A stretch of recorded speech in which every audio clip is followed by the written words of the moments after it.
hello, good evening, good evening, good evening. Namaste, namaste, namaste. Good evening, everyone. Hi, everyone. Hello, everyone. कैसे हैं आप लोग? आज है दिनांक 3 नवंबर। अरे भाई बहुत ज्यादा है ये। और आप लोग कैसे हैं? आज हमें शुरू करना है एक नया टॉपिक, नया chapter, that is structural organisation in animals. उससे पहले आप सब प्यारे प्यारे जग से न्यारे बच्चे मुझे बताएंगे जल्दी से, ऑडियो वीडियो क्लियर है? जस्ट गिव मी 1 सेकेंड बच्चों। ऑडियो वीडियो क्लियर है क्या बच्चा बाड़ी? यस, ऑडियो वीडियो क्लियर है क्या? Yes, this is going to be the last chapter, but ये काफी बड़ा है बेटा। कहने को तो लास्ट चैप्टर है but it is a big chapter. इसमें बहुत सारे टॉपिक्स आपने पढ़ने हैं, ठीक है? यस, चलो। हाँ, लेकिन न्यूरल कंट्रोल एंड कोऑर्डिनेशन के जो आपने टॉपिक्स पढ़े थे उसके पीवाईक्यू भी आपको करने हैं, तो पहले हम पीवाईक्यू डिस्कस करेंगे, ठीक है? कर लेंगे कर लेंगे कर लेंगे भाई। इसमें एनिमल टिश्यू बेटा एक पार्ट है जिसमें हमें एपिथेलियम पढ़ना है, हमें कनेक्टिव पढ़ना है। मस्कुलर हम ऑलरेडी पढ़ चुके हैं, तो मस्कुलर में हमें ज्यादा पढ़ना नहीं है। मस्कुलर टिश्यू हम ऑलरेडी पढ़े हुए हैं बच्चों, that is in the locomotion and movement, तो हमें ज्यादा पढ़ना नहीं है। न्यूरल टिश्यू भी हम पढ़ चुके हैं already, neural control and coordination में भी, वो भी हमें ज्यादा नहीं पढ़ना। हमें एपिथेलियल टिश्यू पढ़ना है, हमें कनेक्टिव टिश्यू पढ़ना है, और हमें कॉकरोच पढ़ना है, हमें फ्रॉग पढ़ना है। जैसा कि मैंने आप लोगों को बेटा एक चीज बताई भी थी। क्या बताई थी मेरे प्यारे प्यारे जग से न्यारे बच्चों? मैंने आप लोगों को एक चीज बताई थी कि जो हमारा नीट का अपडेटेड सिलेबस आया है, उस अपडेटेड सिलेबस के अकॉर्डिंग आपका एनिमल टिश्यू अभी हटा नहीं है। तो एनिमल टिश्यू हटा नहीं है, हालांकि न्यू एनसीईआरटी में आपको ये नहीं मिलेगा, हालांकि न्यू एनसीईआरटी में ये आपको नहीं मिलेगा, बट उन्होंने अपने सिलेबस अपडेट में एनिमल टिश्यू मेंशन किया हुआ है। उन्होंने इंसेक्ट वर्ड का यूज किया हुआ है, जिसकी वजह से हम आपको कॉकरोच भी पढ़ा देंगे, let us see. But frog तो बहुत क्लियरली, ये अभी डाउटफुल है, ठीक है? देखते हैं इसका क्या करना है। और फ्रॉग तो बेटा उन्होंने बहुत ही क्लियरली मेंशन किया हुआ है। देखो ये मच्छर भैया, देख पा रहे हो?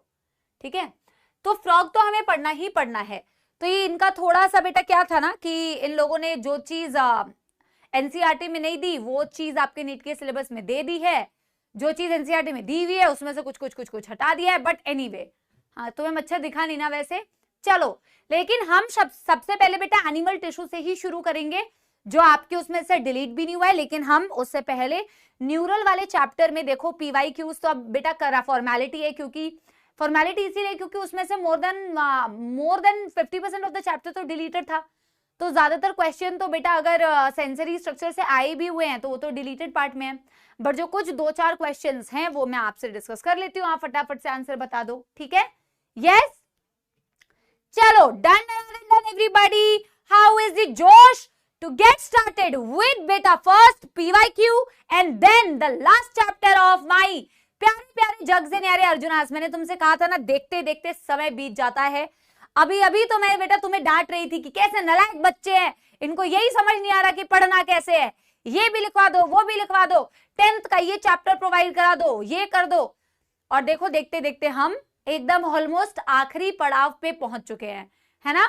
यस, तो ऐसा ही होगा बेटा। अब ये देखते देखते 3 नवंबर 2023 से 3 नवंबर 2024 होगी, फिर तुम्हारा भी जो मई आएगा, फिर तुम्हारा बेटा आएगा नीट एग्जाम 2025 में, और फिर तुम पढ़ाई लिखाई करोगे तो बेटा खुश रहोगे, वरना तो तुम्हें पता ही है ना? तो हम बेटा आज एनिमल टिश्यू चैप्टर में इंट्रो मतलब इंट्रोडक्शन देंगे, और बेटा एपिथेलियल टिश्यू, वैसे तो हम टिश्यूज को इन जनरल पहले इंट्रोडक्शन में पढ़ेंगे, फिर हम एपिथेलियल टिश्यू के बारे में थोड़ा सा चर्चा करना स्टार्ट करेंगे, ठीक है? एंड न्यूरल वाले चैप्टर का पीवाईक्यू थोड़ा सा कर देते हैं, ठीक है? पहले तो न्यूरल वाले चैप्टर के कितने 1 2 3 4 5 क्वेश्चन है बेटा, इनको फटाफट से डिस्कस कर लेते हैं। पहले आप क्वेश्चन सॉल्व करो। चलो, क्या 2018 का नीट 2018 का जो आपने अभी तक पार्ट पढ़ा है, न्यूरॉन्स के बारे में जो पढ़ा, और जो आपने ब्रेन के बारे में पढ़ा और कंडक्शन के बारे में पढ़ा, उससे रिलेटेड बेटा ये क्वेश्चन है 20। मैम हम आपके हमेशा स्टूडेंट्स रहेंगे, ऑब्वियसली आप हमेशा मेरे स्टूडेंट्स रहोगे, ऑब्वियस सी बात है, ऑब्वियस सी बात है ना?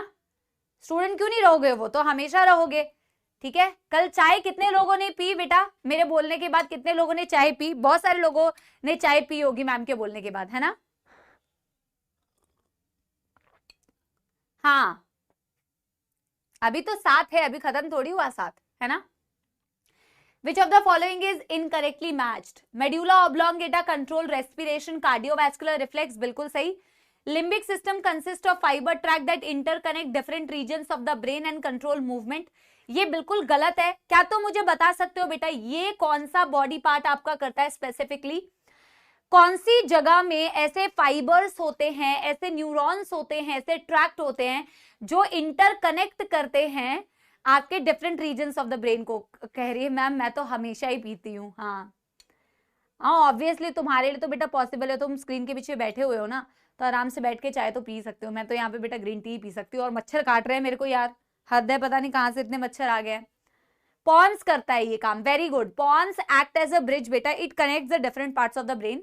लिम्बिक सिस्टम तो इमोशनल ब्रेन है, amygdala, hippocampus and along with hypothalamus it forms the emotional brain. जो तुम्हारे सारे इमोशंस आ रहे हैं इमोशनल ब्रेन की वजह से आ रहे हैं.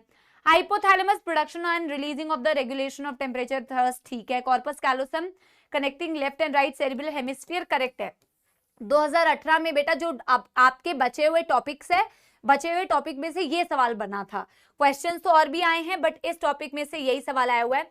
फिर 2019 में बेटा आपके जो अभी टॉपिक्स हैं उनमें से ये सवाल आया हुआ है, which part of the brain is responsible for thermoregulation. ये मैंने पढ़ाते वक्त भी बेटा आपसे कहा था, ठीक है, कि which part of the brain is responsible for temperature regulation, thermoregulation. कौन सा पार्ट बेटा थर्मोरेगुलेशन के लिए रिस्पॉन्सिबल है? Cerebrum, corpus callosum, medulla oblongata, hypothalamus. बिल्कुल डायरेक्ट एनसीईआरटी की लाइन से सवाल आया हुआ है +4. आई एम श्योर ज्यादातर बच्चे इसे करेक्ट ही सॉल्व कर रहे होंगे. नेक्स्ट बेटा 2020 का, 2020 नीट 2020 का सवाल है बेटा. Select the incorrect statement regarding the synapsis. आपको इनकरेक्ट बेटा स्टेटमेंट ढूंढनी है. Impulse transmission across a chemical synapse is always faster than the electrical synapse. Membrane of presynaptic and postsynaptic neurons are in close proximity in an electrical synapse. Electrical current can flow directly from one neuron to another across the electrical synapse. Chemical synapse uses neurotransmitter. Correct है, correct है, correct है, incorrect है. आपके chemical synapsis faster नहीं होते हैं, आपके electrical synapsis faster होते हैं. इनका रीजन नीचे मेंशन भी किया हुआ है. उनमें pre synaptic, post synaptic membrane काफी पास होते हैं. उनमें डायरेक्ट बेटा इलेक्ट्रिक करंट का फ्लो होता है एक न्यूरॉन से दूसरे न्यूरॉन, क्योंकि वो न्यूरोट्रांसमीटर का यूज नहीं करते. ऑप्शन 1 आपका आंसर हो जाएगा. हमें मिल गया +4. बढ़ते हैं बेटा नीट 2020 के बाद. नीट 2022, ये 2022 का है. 2021 में इस पार्ट से नहीं आया था. 2022. चलो select the incorrect statement regarding synapse. Synapse से ही देखो अभी भी किया, ये भी साइनेप्स से रिलेटेड है. Membrane of pre synaptic and post synaptic neurons are in close proximity in an electrical synapse. Electric current क्या? Oh my god, what? ये कहीं बेटा कुछ तो गड़बड़ लग रही है. सेम क्वेश्चन कैसे है? It is the same question. या तो टाइपिंग में कुछ एरर हुआ है बेटा, या तो कॉपी पेस्ट. ये सेम क्वेश्चन है, सेम क्वेश्चन है, सेम क्वेश्चन है, सेम क्वेश्चन है. ठीक है, मैं एक बार चेक कर लूंगी, मैं एक बार चेक कर लूंगी कि इसमें कुछ टाइपिंग में तो एरर नहीं है या सेम क्वेश्चन आ गया है. ठीक है, ये इनकरेक्ट है. चलो कोई बात नहीं, अगला क्वेश्चन करो. ये है 2023 का, ये 2023 का है, ये 2023 का है. The part of human brain that helps in regulation of sexual behavior, expression of excitement, pleasure, rage, fear, etc. is corpus callosum and thalamus, corpus quadrigemina, hippocampus, limbic system and hypo. अबे यार ये मच्छर की बेटा band बजानी पड़ेगी, रुको, काट रहा है तब से यार. ठीक है, ब्रेन स्टेम एंड एपिथैलेमस. मैं क्या करूं बेटा, अपने आप को तो बचाना पड़ेगा ना. Limbic system and hypothalamus because it forms the emotional brain. Because it forms the emotional brain, तो emotions को कंट्रोल कर रहा है. राइट? +4 दे रहे. कोई दुखदर समस्या? करेक्ट है. That's all. अब हम स्टार्ट करेंगे हमारा प्यारा प्यारा जग से न्यारा लास्ट बेटा चैप्टर. तो जिस जोश और जिस एनर्जी और जिस मोटिवेशन के साथ में हम अभी तक बेटा पढ़ते हुए आए हैं, नो क्या होता है? अच्छा बेटा, तुमको मच्छर काटता है तो तुम क्या करते हो? जितने भी बच्चे ये कह रहे हैं ना हाँ तुम क्या मच्छर बेटा जितने काटते हैं तुम पकड़ पकड़ के उनको पालते हो क्या? पालते हो क्या? इतना इजी क्वेश्चन आया था। वाओ बेटा इजी आता है यार। इजी इसलिए लग रहा है क्योंकि पढ़ा है, ये चैप्टर पढ़ा नहीं होता तो कैसे सॉल्व करते, ये सोच के देखो। जो टॉपिक इंसान को पता होता है, पढ़ा होता है, सॉल्व किया होता है, वो बेटा ऑब्वियसली जो हॉ करने वाले हैं, ऐसा लग रहा है कि मच्छर और मक्खी उनको काटती है तो वो लोग एकदम उसको पालते हैं अगले दिन, पापा मेरे को मच्छर पालना है। हाँ चलो, तो जिस मोटिवेशन से बेटा अभी तक हम सारे चैप्टर्स को ऑब्वियसली पढ़ते आए हैं, उसी मोटिवेशन के साथ में हम इस चैप्टर को भी पढ़ेंगे। इस चैप्टर में काफी सारी चीजें थोड़ा डेटाबेस है बेटा, कुछ कुछ चीजें थोड़ा डेटाबेस है, ठीक है। हाँ तो वो आपको जैसे एग्जाम्पल्स होते हैं, but just like I always say बेटा एनसीईआरटी बेस पढ़ोगे तो ऐसा लगेगा ही नहीं कि इतना सारा कंटेंट है मैम, इसका कितना एग्जाम्पल याद करें।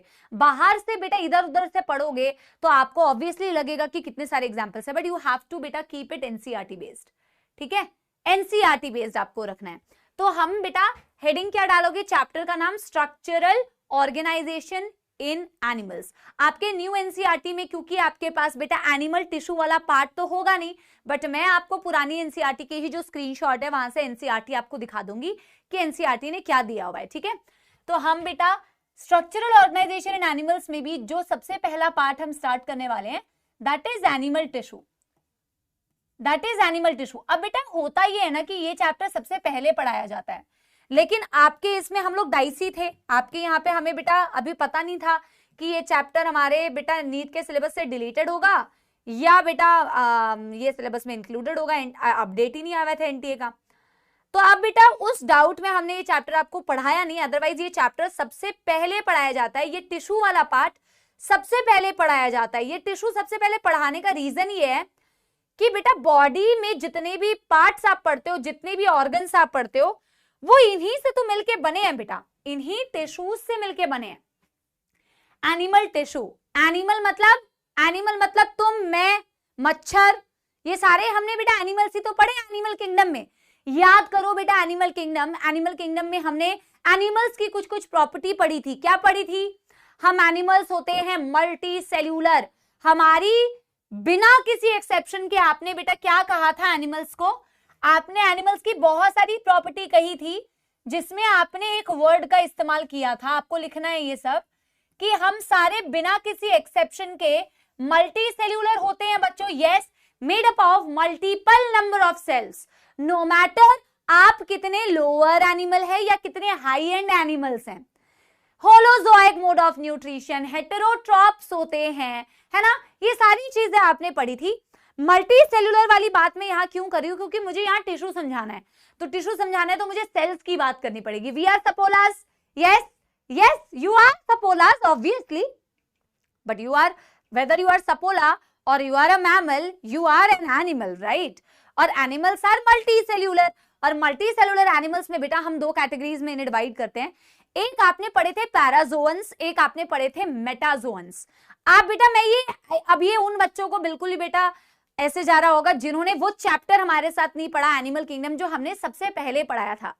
हमने अपने एनिमल्स को देखा कि हम सारे एनिमल्स जो होते हैं दो कैटेगरी में आप एनिमल्स को डिवाइड कर सकते हो, एक होता है पैराजोआ, एक होता है यूमेटाजोआ।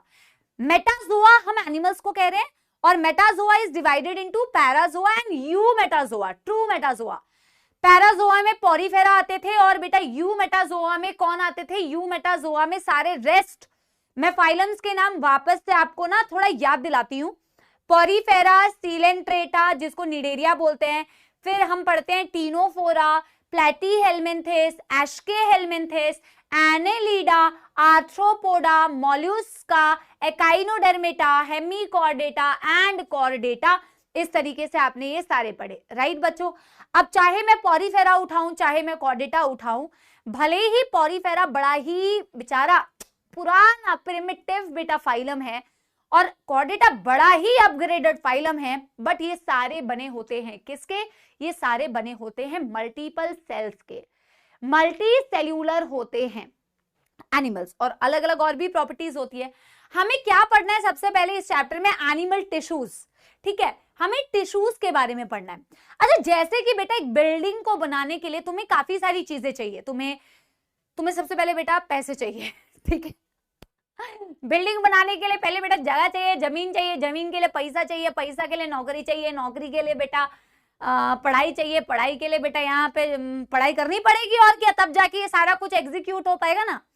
लेकिन बाय द वे अगर तुम्हारे पास पैसे आ गए, तुमने जमीन खरीद ली और तुम्हें बेटा अपना घर बनाना है, तो तुम्हें जमीन के ऊपर अगर अपना घर बनाना है, तुम्हें चाहिए ईंटें, तुम्हें चाहिए कारीगर, तुम्हें चाहिए बेटा सीमेंट, तुम्हें चाहिए बेटा पेंट, तुम्हें चाहिए बेटा लकड़ी, है ना। ये सारी रॉ मटेरियल से तुम्हारा घर बनेगा। यस यस एवरीवन, मेरी बात समझ रहे हो? यस हाँ।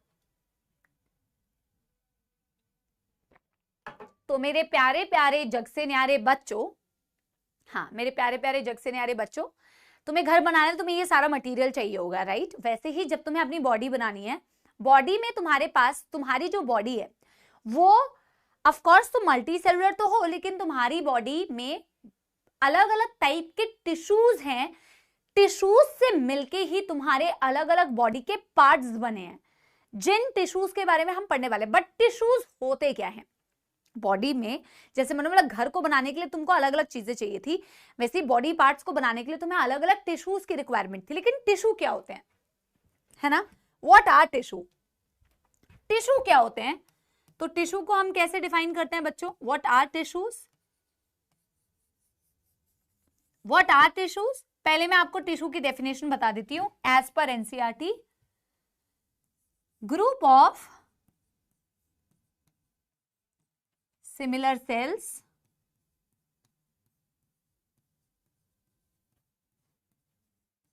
having intercellular substances,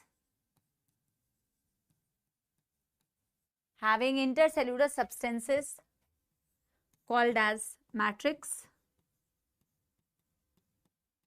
between them and performing a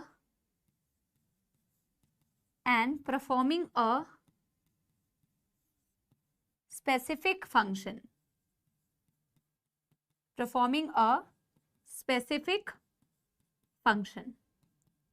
बोला कि मैम टिश्यूज को जब हम डिफाइन करते हैं तो ये होते हैं कुछ ग्रुप ऑफ सिमिलर सेल्स। मैंने आप लोगों को याद है बेटा, मैंने आप लोगों को बताया था, अल्फाबेट से रिलेट करके बताया था। जैसे कि अगर तुम मैं साइड जाती हूँ, जैसे कि तुम अगर अपने अंग्रेजी के अल्फाबेट्स ले लो फॉर एग्जांपल, या हिंदी की वर्णमाला भी तुम ले सकते हो, तो ABCD अल्फाबेट्स को अगर मैं लूं, तो अल्फाबेट्स को मैं बोल रही हूँ कि ये ABCD अल्फाबेट्स मेरे सेल्स हैं। जब ये अल्फाबेट्स को मैं जोड़ती हूँ तो मेरे अल्फाबेट्स के कॉम्बिनेशन से मेरे वर्ड्स बनते हैं। तो वर्ड्स मेरे क्या हो जाएंगे बेटा? वर्ड्स मेरे हो जाएंगे टिश्यू।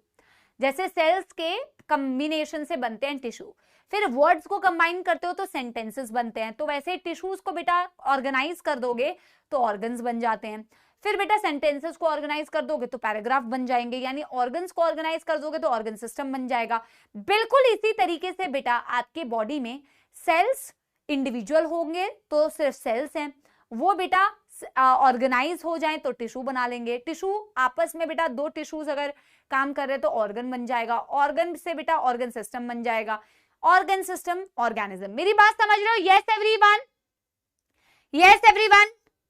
अमन पहले तो डाउट की स्पेलिंग तो ठीक से लिख। हाँ मेरी बात समझ रहे हो?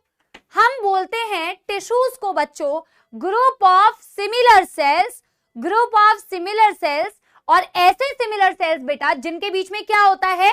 Intercellular substance. इंटर का क्या मतलब है? इंटर का मतलब होता है बिटवीन द सेल्स। एक सेल और दूसरे सेल के बीच में क्या है? Intercellular space. और इस इंटरसेल्यूलर स्पेस के अंदर क्या है बेटा? Intercellular substance. जैसे सोचो कि अगर घर बनाना है तो घर बनाने के लिए बेटा चाहिए आप लोगों को ईंटें, और ईंटों से मिलके यहाँ पे ओम सर आए हुए हैं और ओम सर मुझे बहुत ज्यादा डिस्टर्ब क्रिएट कर रहे हैं। डिस्टर्बेंस अब सर के अगेंस्ट में मेरे को मेल करनी पड़ेगी, सर आगे मेरी क्लास को डिस्टर्ब कर रहे हैं।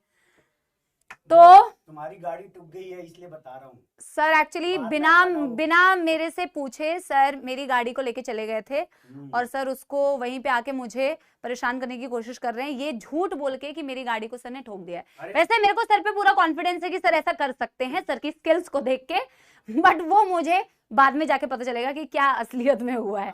ठीक है, यस। तो यस एवरीवन, मेरी बात सुनो।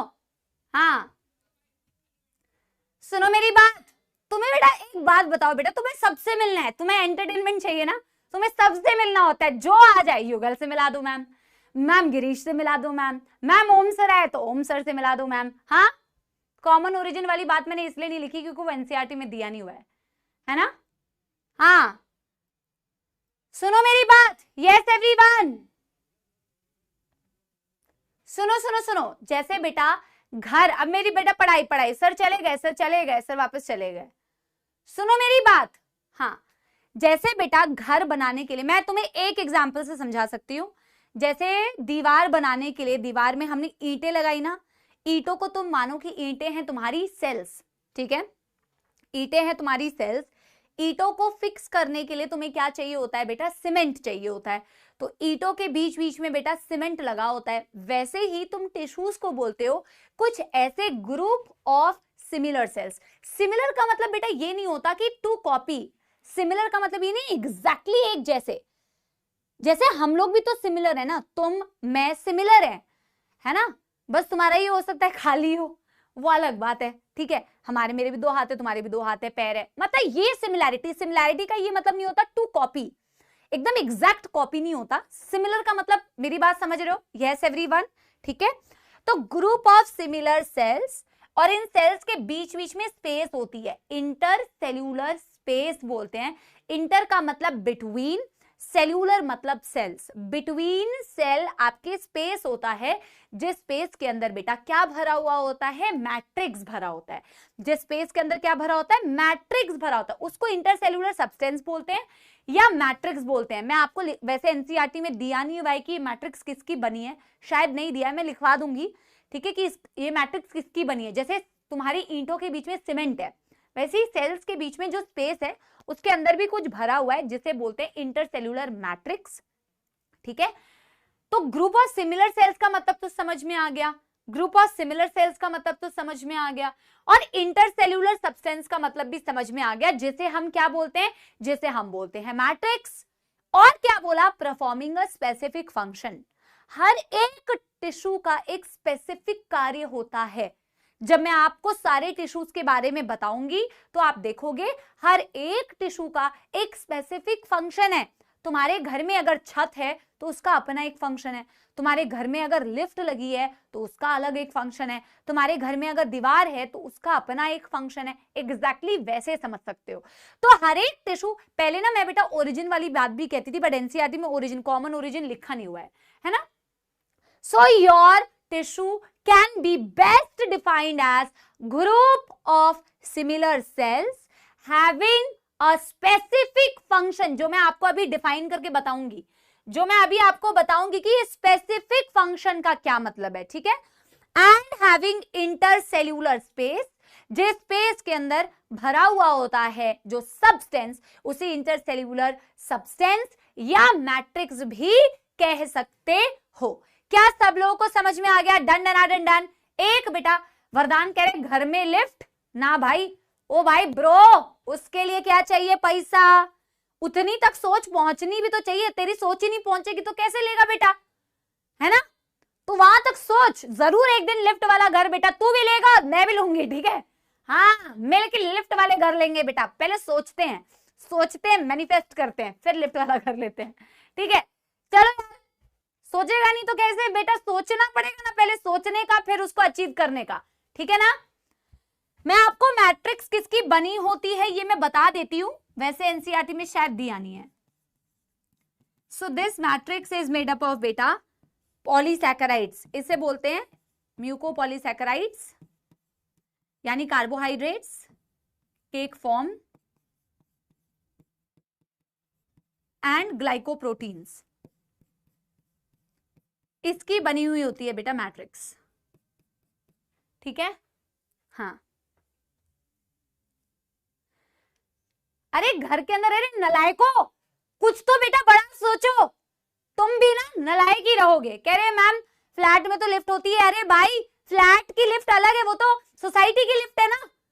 घर में लिफ्ट का मतलब घर ही ऐसा बनाओ लिफ्ट, सोचोगे ही नहीं तुम लोग यार, कैसे बच्चे हो, सोचो सोचो, ठीक है। हाँ वो बात कर रही थी मैं।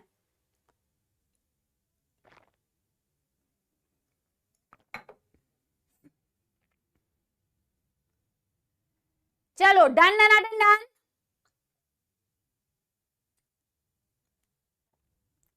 यहां तक तो कोई दुखद समस्या नहीं है बेटा, यस। अब हम बेटा बात करना चाह रहे हैं, अच्छा पहली बारी टिश्यू कौन से फाइलम में दिखा? पहली बारी टिश्यू मतलब कि पहली बारी एक जैसे सेल्स बेटा ऑर्गेनाइज करके जो टिश्यू बना रहे हैं, ये पहली बारी आपको कौन से फाइलम में दिखा?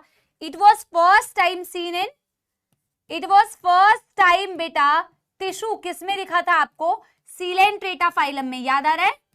क्योंकि पॉरीफेरा तो क्या थी? पॉरीफेरा तो थी cellular grade of organisation, Coelenterata थी टिश्यू ग्रेड ऑफ ऑर्गेनाइजेशन। याद करा देती हूँ तुम लोग को, सीलेंट्रेटा और टीनोफोरा दोनों थी tissue grade of organisation, Platyhelminthes था ऑर्गन ग्रेड ऑफ ऑर्गेनाइजेशन, और उसके बाद सारे क्या थे बेटा? Organ system grade of organisation. Yes everyone. अरे मैं फोन को चार्ज पे लगाने के लिए लेके आया था और लगाया ही नहीं। एक सेकंड दे दो मेरे प्यारे प्यारे बच्चों। डन डन डन बेटा, तो फिर आगे बढ़े क्या मेरे प्यारे प्यारे जग से न्यारे बच्चे? यस। अब हम डिस्कस करने जा रहे हैं कि आखिर मैम ये टिश्यू कितने प्रकार के हैं। ये टिश्यू हमारी बॉडी में जो हमें पढ़ने हैं मैम, ये 4 प्रकार के हैं। कितने प्रकार के हैं मैम? 4 प्रकार के हैं। नंबर 1 प्रकार है मैम एपिथेलियल टिश्यू। नंबर 1 प्रकार है मैम एपिथेलियल टिश्यू, जिसे हम एपिथेलियम भी कहते हैं, जिसे हम एपिथेलियम भी कहते हैं। Number 2 type of tissue is बेटा कनेक्टिव टिश्यू। नंबर 3 प्रकार of tissue is your muscular tissue, muscular tissue. And number बेटा 4 प्रकार of tissue is your nervous tissue. भैया रख दीजिएगा। इज योर नर्वस टिश्यू या न्यूरल टिश्यू। आपकी बॉडी पार्ट्स बेटा इन्हीं 4 मेजर टाइप के टिश्यू से मिलके बनी होती है। अब इसको बेटा बिल्डिंग से कैसे रिलेट कर सकते हो, ठीक है? चलो देखते हैं अब तुम कितना रिलेट कर सकते हो, ठीक है? जैसे कि मैंने बोला हर एक बॉडी का जो टिश्यू होता है, और बेटा ये हर जगह है, आपके हार्ट में भी एपिथेलियम भी है, कनेक्टिव भी है, मस्कुलर भी है और नर्वस भी है। आपके स्किन में बेटा ये चारों टाइप के टिश्यू है, तो चारों अरेंज्ड होती है, चारों टिश्यूज अरेंज्ड होती है, ठीक है? हर जगह पे ये चारों टिश्यूज आपको दिखती है अलग अलग टाइप से, अलग अलग टाइप की, क्योंकि इनमें भी तो फिर बेटा क्लासिफिकेशन है ना।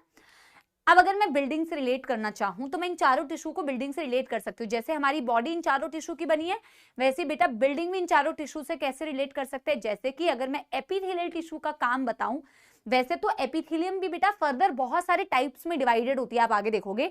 सिंपल एपिथेलियम, कंपाउंड एपिथेलियम, फिर simple squamous, simple cuboidal, simple columnar, अलग अलग टाइप की, वो तो मैं आपको बताऊंगी ही बताऊंगी। पर मैं इन जनरल अगर फंक्शन बताऊं तो इन जनरल आप कैसे बता सकते हो कि ओवरऑल एपिथेलियम का जनरल फंक्शन क्या होता है, ठीक है? जैसे जब हम बिल्डिंग में अगर बात करें कि अगर बिल्डिंग में हमारी छत ना होती, या हमारी बेटा समझो कि तुम मतलब जब ऑफलाइन क्लास होती है तो एक क्लासरूम है, दूसरी क्लासरूम है, दोनों क्लासरूम्स के बीच में ये डिवीजन नहीं होता, ये दीवार नहीं होती, तो फिर बेटा क्या होता? चै चै पे पे जो तुम एक क्लास में कर रहे होते ना, वो दोनों क्लास के बीच में हो रहा होता। यहाँ पे जो पढ़ाई हो रही होती वो वहां से डिस्टर्ब हो रही होती, वहां जो पढ़ाई होती वो यहाँ केओस मच जाता एक तरीके से। और अगर बेटा छत ना होती तो क्या होता? तुम कहते मैम मजा आ जाता, बारिश होती तो मैम हम बारिश में भीग रहे होते, और जब धूप आ रही होती तो बेटा कड़ी धूप में तुम तप रहे होते, है ना? होता ये कि तुम्हारी जो छत है वो तुम्हें एक तरीके से प्रोटेक्शन दे रही है आंधी तूफान धूल बारिश मिट्टी से। इनफैक्ट तुम्हारी ये जो बेटा दीवारें हैं ये भी केओस होने से बेटा रोक रही है। इस रूम को उस रूम से सेपरेट कर रही है। जब तुम एपिथेलियम का जनरल फंक्शन देखते हो तो वो भी ऐसी ही करती है, जैसे इसने तुम्हारी कवरिंग को बना रखा है ना घर की, वैसे ही एपिथेलियम भी तुम्हारी बॉडी में कवरिंग और लाइनिंग्स का काम करती है। कवरिंग तो बच्चे को समझ लग जाता है, लाइनिंग को समझने में उसको मौत आती है, लेकिन मौत नहीं आनी चाहिए। अभी तो तुम बहुत अच्छे से लाइनिंग बेटा समझ जाओगे क्योंकि तुम बाकी चैप्टर पढ़ चुके हो। एपिथेलियम का काम होता है कवरिंग एंड लाइनिंग। इसका मेजर काम होता है किसी भी ऑर्गन, किसी भी जगह पे कवरिंग का काम करना और लाइनिंग का काम करना। कवर का मतलब होता है जैसे बेटा तुमने कोई गिफ्ट लिया, फॉर एग्जाम्पल ये है, इसके ऊपर से मैंने इसको रैप कर दिया किसी एक पेपर से, तो मैंने इसको कवर किया। कवर हमेशा बाहर से होता है, that is called as covering. और लाइनिंग क्या होती है? लाइनिंग हमेशा अंदर से होती है। जैसे कि फॉर एग्जाम्पल ये ग्लास है, ग्लास के बाहर अगर मैंने एपिथेलियम लगाया तो मैं कहूंगी मैम ये एपिथेलियम की कवरिंग है। और अगर ये ग्लास के अंदर बेटा हॉलो स्पेस है ना, इस अंदर के स्पेस से अगर मैं बेटा किसी टिश्यू को बना रही हूं तो ये इसकी लाइनिंग है। क्या तुम लोग, वेरी गुड अंश बेटा, मैं एग्जैक्टली यही चीज पूछना चाह रही थी क्योंकि तुम लोगों ने काफी जगह पे लाइनिंग का एग्जाम्पल पढ़ा हुआ है। तुमने लाइनिंग का एग्जाम्पल पढ़ा हुआ है बच्चा, जैसे कि तुमने ट्यूब्स के अंदर जब भी एपिथेलियम बनाया, पीसीटी के अंदर एपिथेलियम की लाइनिंग थी, है ना, एल्वियोलाई के अंदर एपिथेलियम की लाइनिंग ही तो थी, ब्लड कैपिलरी के अंदर आपकी एपिथेलियम की लाइनिंग थी, है ना। अंदर की तरफ से अगर कोई चीज बेटा प्रेजेंट है दैट इज लाइनिंग, और बाहर की तरफ से है तो कवरिंग। तो just like your walls, just like your roof, epithelial tissue का काम होता है प्रोटेक्शन, कवरिंग एंड लाइनिंग। ये इसका स्पेसिफिक फंक्शन है। बाकी तो बेटा डिपेंडिंग ऑन कि कौन से पर्टिकुलर टाइप का एपिथेलियम है उसका फंक्शन पर्टिकुलरली स्पेसिफाई हो जाएगा। इसका बेसिक काम है प्रोटेक्शन, कवरिंग एंड लाइनिंग।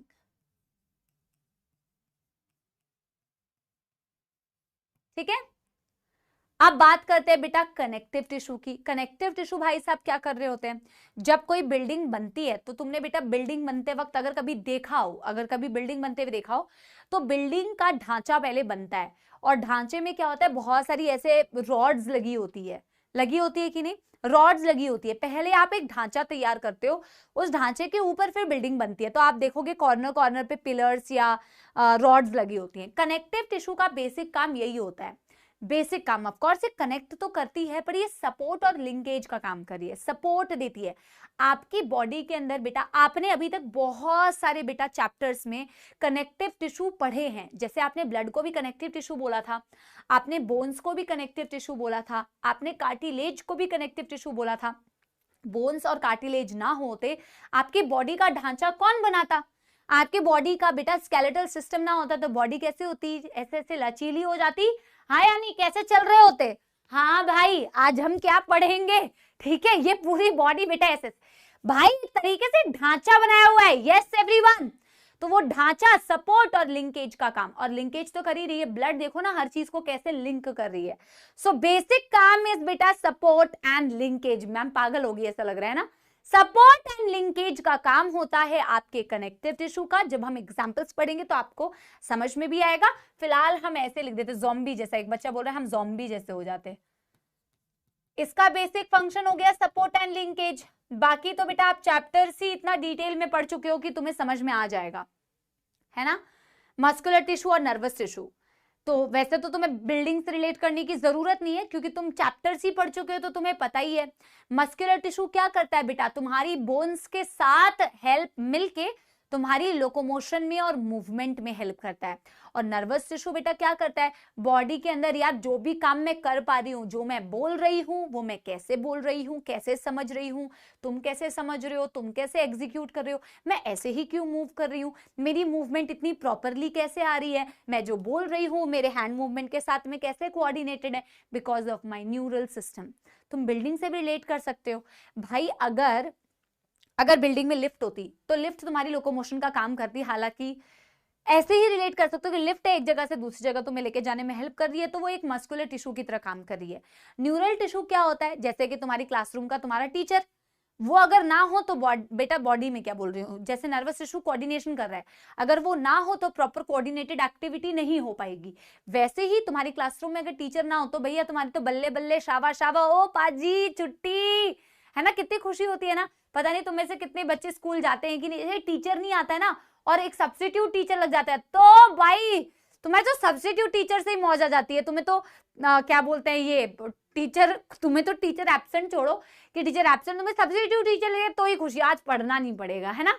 तो इन द सेम वे अगर टीचर होता है तो जैसे हर एक चीज बेटा सेटल डाउन रहती है क्लास में, कोऑर्डिनेटेड वे में सारी चीजें होती है, बच्चा ज्यादा चैंचे पेपे नहीं करता बट छुप छुप के, ठीक है, but that is acting as your nervous tissue, है ना।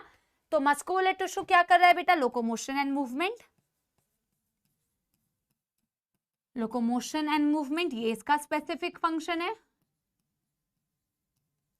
और बेटा नर्वस टिश्यू का स्पेसिफिक फंक्शन है कंट्रोल एंड कोऑर्डिनेशन।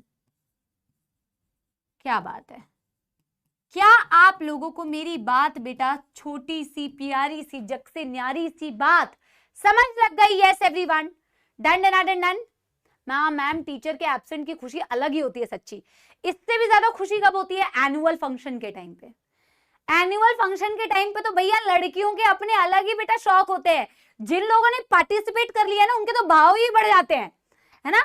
हम तो मतलब मैं भी ऐसे ही करती थी, मतलब पार्टिसिपेट अगर तुमने कर लिया तुम तो अलग ही बनने लगते हो कि मैं तो पार्टिसिपेंट हूँ मैम, वो मेरे को प्रैक्टिस के लिए जाना है मैम। मैम को भी चिढ़ हो रही होती है कि यार हर दिन का इन्होंने ड्रामा, पर मैम भी मना नहीं कर सकती, मैम वो मेरे को ना प्रैक्टिस के लिए बुलाया, मेरे को जाना है, ठीक है। अलग ही भाव बड़े होते हैं, मैं तो उस डांस ग्रुप में हूँ, मैं तो इसमें पार्टिसिपेट कर रही हूँ इसलिए मेरे को तो फ्री मिल जाएगा, ठीक है।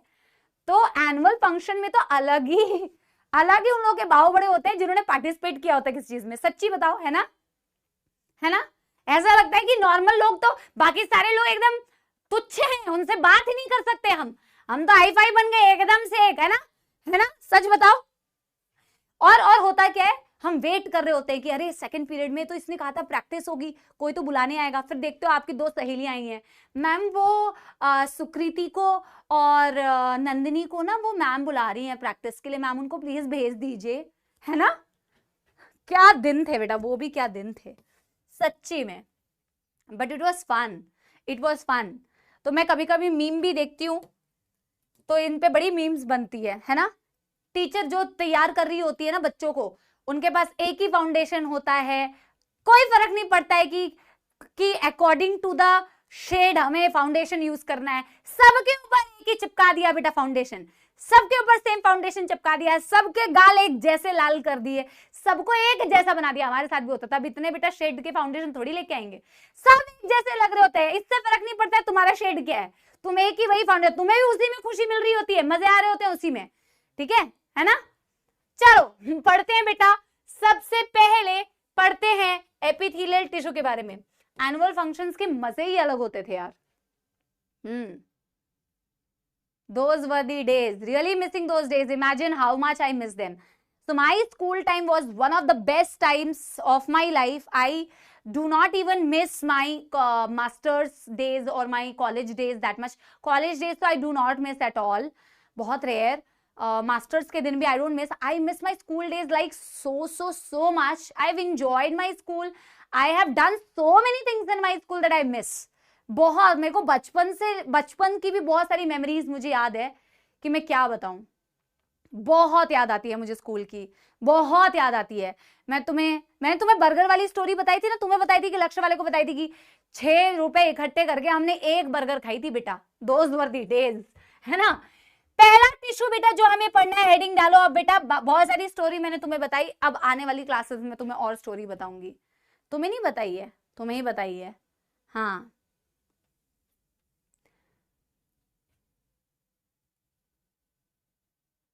पानीपुरी वाली बताई है तुम्हें, चिल्ड्रंस डे वाली बताई है, हाँ।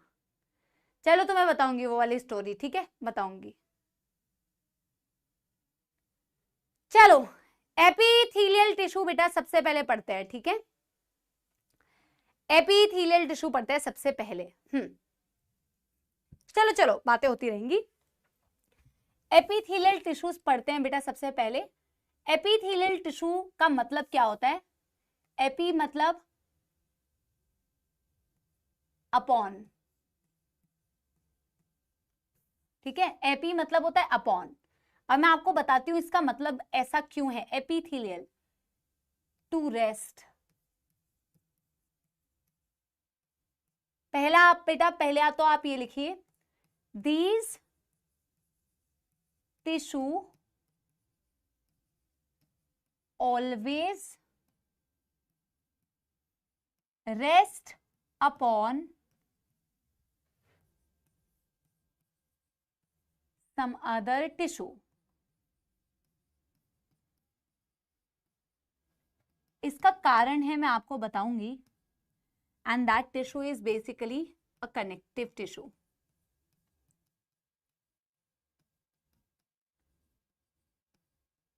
ये दूसरे पॉइंट से रिलेटेड है तो ये भी लिख लो, it is A vascular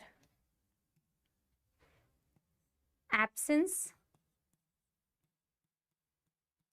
vascular मतलब ब्लड वेजल्स। फॉर एग्जाम्पल बेटा मैं कोई भी ना एपिथेलियल टिश्यू आपको बना के बताती हूँ। अभी आप सेल्स की ना बेटा शेप पे मत जाना, क्योंकि ये शेप तो अलग अलग टाइप की होती है, फ्लैट भी हो सकती है, क्यूबॉइडल भी हो सकती है, कॉल्यूमिनार भी हो सकती है, सीरिएटेड भी हो सकती है, ब्रश बॉडीड भी हो सकती है। एक बेसिक अगर मैं तुम्हें बेटा एग्जाम्पल लेके बताऊं, अगर एक बेसिक एग्जाम्पल लेके मैं तुम्हें, मतलब शेप पे मत जाना, इन जनरल अगर आप समझना चाहते हो, सपोज बेटा ये एपिथेलियम के मैं सेल्स बना रही हूं,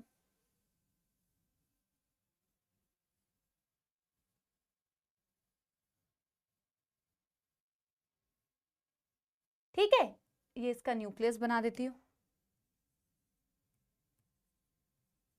ये एक ऐसा टिश्यू है बेटा जिसको हमेशा किसी और टिश्यू की जरूरत चाहिए होती है रेस्ट करने के लिए। एपी मतलब upon, to rest, it always rest upon some other tissue. इसको हमेशा दूसरे टिश्यू की जरूरत होती है, उसके ऊपर ये रेस्ट कर रहा होता है। ऐसा क्यों मैं भी आपको समझाती हूँ, बट डायरेक्टली रेस्ट नहीं करता है। एक्चुअल में एपिथेलियल टिश्यू के नीचे एक लेयर होती है जिसे बोला जाता है बेटा बेसमेंट मेम्ब्रेन। एपिथेलियल टिश्यू के नीचे एक लेयर होती है जिसके ऊपर ये डायरेक्टली रेस्ट करता है, ये होती है बेसमेंट। बट आप सबको पता है कि बेसमेंट जो होती है वो तो सेल्स होती ही नहीं है, वो तो नॉन सेलुलर लेयर होती है, वो सेल्स की तो बनी ही नहीं होती है। और एपिथेलियल बेसमेंट के ऊपर एक्चुअल में खड़ी होती है कुछ इस तरीके से, बेसमेंट के ऊपर बेटा खड़ी होती है कुछ इस तरीके से, और इसके नीचे हमेशा एक दूसरी टिश्यू प्रेजेंट रहेगी, जैसा कि मैंने कहा, and that tissue is your connective tissue. अगर मैं इस डायग्राम की लेबलिंग करूं बेटा, तो आपकी ये जो सेल्स है बेटा, ये एपिथेलियम है, ये एपिथेलियल टिश्यू है। एपिथेलियल टिश्यू डायरेक्टली किसके ऊपर रेस्ट कर रही है, ये येलो वाली लेयर के ऊपर। इसे बोला जाता है बेटा बेसमेंट मेम्ब्रेन, क्योंकि ये सेल्स की तो बनी नहीं है, बस इसके नीचे सपोर्ट की तरह काम कर रही है, नॉन सेल्यूलर है। इसके नीचे जो एक टिश्यू हमेशा पाया जाता है, that is your connective tissue, that is your connective tissue बेटा। ऐसा क्यों, ऐसा क्यों कि एपिथेलियम को हमेशा अपने साथ कनेक्टिव टिश्यू की प्रेजेंस चाहिए। Why do you always need connective tissue below epithelium? Directly तो नहीं है, बट हमेशा कनेक्टिव टिश्यू क्यों चाहिए, इसका एक्सप्लेनेशन है बेटा सेकंड पॉइंट। हमने लिखा है कि एपिथेलियल टिश्यू जो होती है वो एवैस्कुलर होती है। एवैस्कुलर का मतलब होता है एब्सेंस ऑफ ब्लड वेजल्स। इसके पास कोई ब्लड वेजल्स नहीं होते, इसके पास कोई ब्लड वेजल्स नहीं है, तो ब्लड सप्लाई नहीं है। अब भैया ब्लड का काम क्या होता है बेटा, मेरे को एक बार ही बताना, आपके बॉडी में हर जगह में वैस्कुलैरिटी की क्यों जरूरत है? Why do you need so many blood vessels everywhere in your organs, in your specific body parts? Why do you need blood supply? Very good for oxygen, for the blood. आपको oxygen चाहिए, आपको nutrition चाहिए, आपको ये सारी चीजें चाहिए। Yes, आपको ये सारी चीजें चाहिए। और अगर इसके खुद के पास कोई ब्लड सप्लाई नहीं होगी तो इसको न्यूट्रिशन, ब्लड सप्लाई, ऑक्सीजन, ये सारी चीजें कैसे मिलेगी? खुद के पास तो कोई ब्लड वेजल्स है ही नहीं, तो क्या ये टिश्यू ग्रो नहीं करता? क्या ये टिश्यू बेटा डिवाइड नहीं करता? बिल्कुल मैम करता है। क्या ये टिश्यू ग्रो करेगा? ऑफ कोर्स करेगा, क्योंकि बेटा इसके पास तो ब्लड वेजल्स नहीं है, बट इसकी हेल्प कौन करता है? ये कनेक्टिव टिश्यू। और कनेक्टिव टिश्यू की जब आप प्रॉपर्टी देखोगे तो आप देखोगे कनेक्टिव टिश्यू जो होता है हाईली हाईली हाईली वैस्कुलर होता है। कनेक्टिव टिश्यू के पास अच्छी खासी ब्लड सप्लाई होती है। कनेक्टिव टिश्यू के पास अच्छी खासी ब्लड वेजल्स की सप्लाई होती है and that is the reason जो कनेक्टिव टिश्यू में ब्लड वेजल्स है ना बेटा, वहीं से आपकी ऑक्सीजन, न्यूट्रिएंट, जो भी चीजें आपके एपिथेलियम को चाहिए वो इजीली डिफ्यूज हो सकती है। क्या मेरी बात सारे बच्चे समझ गए? तो इवन आफ्टर आपके बेटा एपिथेलियम के पास खुद की कोई ब्लड वेजल्स नहीं है, खुद तो एवास्कुलर है, बट बेटा उसको सारी चीजें कनेक्टिव टिश्यू के ब्लड वेजल्स के थ्रू डिफ्यूजन से बेटा बहुत आसानी से मिल जाती है। क्या मेरी बात समझ गए? Yes everyone? क्या मेरी बात समझ गए? Yes everyone? ठीक है। खुद एवास्कुलर, इसका एक बहुत कॉमन एग्जांपल है, पता नहीं तुम लोगों ने स्कूल में कभी किया है। यस यस, आपके बेटा अगर कभी तुमने किया सेफ्टी पिन ऐसे डाल के, कभी सेफ्टी पिन ऐसे डाल के किया, मेरा सेफ्टी पिन नहीं गिर रहा है, देखो देखो मेरा सेफ्टी पिन नहीं गिर रहा है, और खून भी नहीं निकलता था, और मेरा खून भी नहीं निकला। आप एक्चुअल में अगर बहुत बेटा, कई लोगों का खून निकल जाता है, अगर बहुत डीपली सेफ्टी पिन घुसा दोगे तो बेटा खून तो निकलेगा, बट अगर सिर्फ ऊपर वाली लेयर को बेटा डैमेज करके ऐसे करके सेफ्टी पिन को निकालोगे ना, don't try it at home, okay. सिर्फ एक बारी बेटा अगर ऊपर की लेयर को डैमेज करके निकालोगे तो ब्लड नहीं निकलता है, वो एपिथेलियल लेयर होती है, वो एपिथेलियल लेयर होती है ना, बहुत बार किया है, दैट इज योर एपिथेलियम। उसके पास कोई ब्लड वेजल्स नहीं है, पर अगर नीचे बेटा घुसा दोगे नीडल को तो ऑब्वियस सी बात है बेटा वहां तो कनेक्टिव टिश्यू भी होगी, ब्लड वेजल्स होंगे तो खून निकल आएगा, बट एपिथेलियम के पास कोई ब्लड वेजल्स नहीं होते, ठीक है। ऑफ कोर्स आपकी जो एपिथेलियम होती है ब्लड वेजल्स नहीं होते, बट न्यूरल सप्लाई होती है, न्यूरल सप्लाई यानी न्यूरॉन्स तो हैं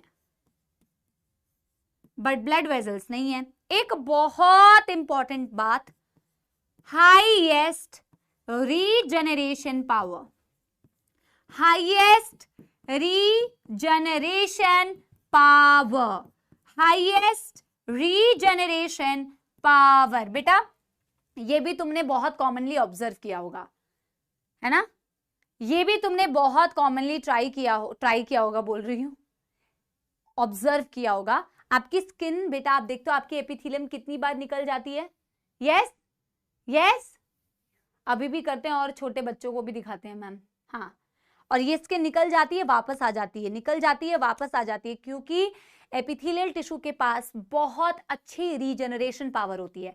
सबसे पुअर रीजनरेशन पावर होती है न्यूरल टिश्यू के पास, बट एपिथेलियल टिश्यू के पास हाईएस्ट रीजनरेशन एबिलिटी होती है, राइट? Yes everyone? सो ये कुछ ऐसी प्रॉपर्टीज है जो डायरेक्टली आपको एनसीईआरटी में नहीं मिलेगी, बट ऑफ कोर्स अगर आप इस टिश्यू को ऑब्जर्व करेंगे तो ये प्रॉपर्टी तो बेटा इनसे कभी अलग है ही नहीं, ये तो इसकी प्रॉपर्टी इसके साथ लगी हुई है। Yes everyone? यस एवरीवन, मेरी बात समझे? Highest regeneration power, highest regeneration power, ठीक है। इसके अलावा एनसीईआरटी ने इसके बारे में कहा है कि epithelial tissue has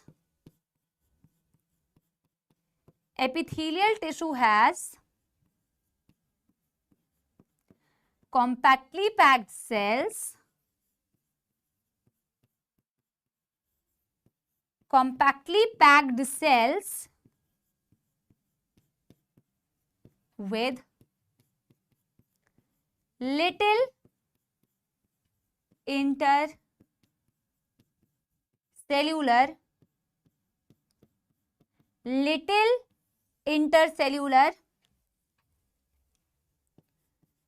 matrix between them, little intercellular matrix between them, little intercellular matrix between them। बोला कि एपिथेलियल सेल्स जो होते हैं इस टिश्यू में वो कॉम्पैक्टली पैक्ड होते हैं। अगर तुम घर बनाओगे तो ईंटों को बेटा पास पास ही रखोगे ना, दूर दूर तो रखोगे नहीं। प्रोटेक्शन कैसे देगी अगर बेटा सेल्स को तुम दूर दूर फैला दोगे?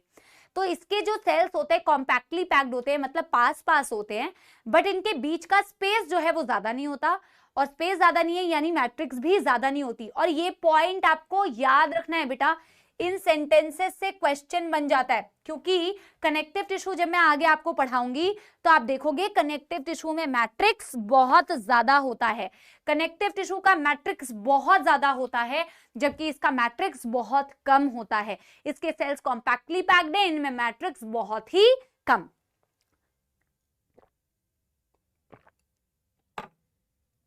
Done done done.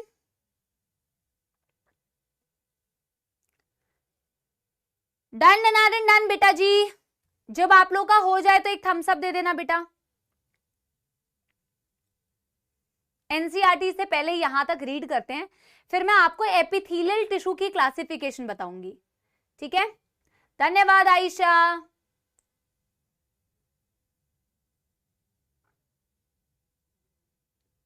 हाँ तो पेन फील होता है ना, जैसे ही ऊपर अगर हॉट ऑब्जेक्ट को टच करेगा तो फील तो हो जाएगा, न्यूरल सप्लाई तो है, ठीक है। डन हो गया ना।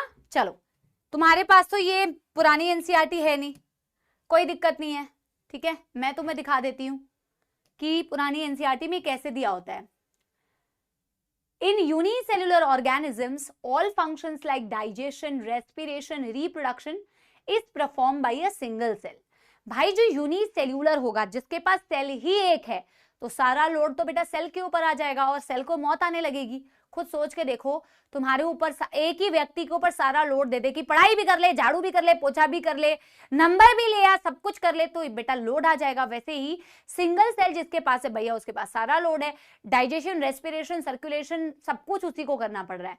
लेकिन complex body of multicellular animals, same basic functions are carried out by different group of cells in a well organized manner. जिसके पास multicellular body है, उसके पास बेटा well organized way में ये basic functions को किया जा सकता है, ठीक है।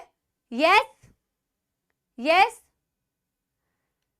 The body of a simple organism like Hydra is made up of different type of cells and the number of cells in each type can be thousands. Of course, Hydra belongs to phylum Coelenterata और उसकी body भी अलग अलग type के cells की बनी है, but they have beta organized body because they have got tissue grade of organization, whereas human body is composed of billion of cells to perform various functions. How do these cells in the body work together? कैसे काम करती है ये cells बेटा एक साथ में? Multicellular animals, a group of similar cells. अच्छा, एक मल्टी सेल्यूलर एनिमल के अंदर group of similar cells along with their intercellular substance, जिसे हम मैट्रिक्स बोलते हैं, perform a specific function. Such organisation is called as tissue. NCERT की definition की group of similar cell having intercellular substance performing a specific function, इसे हम tissue बोलते हैं।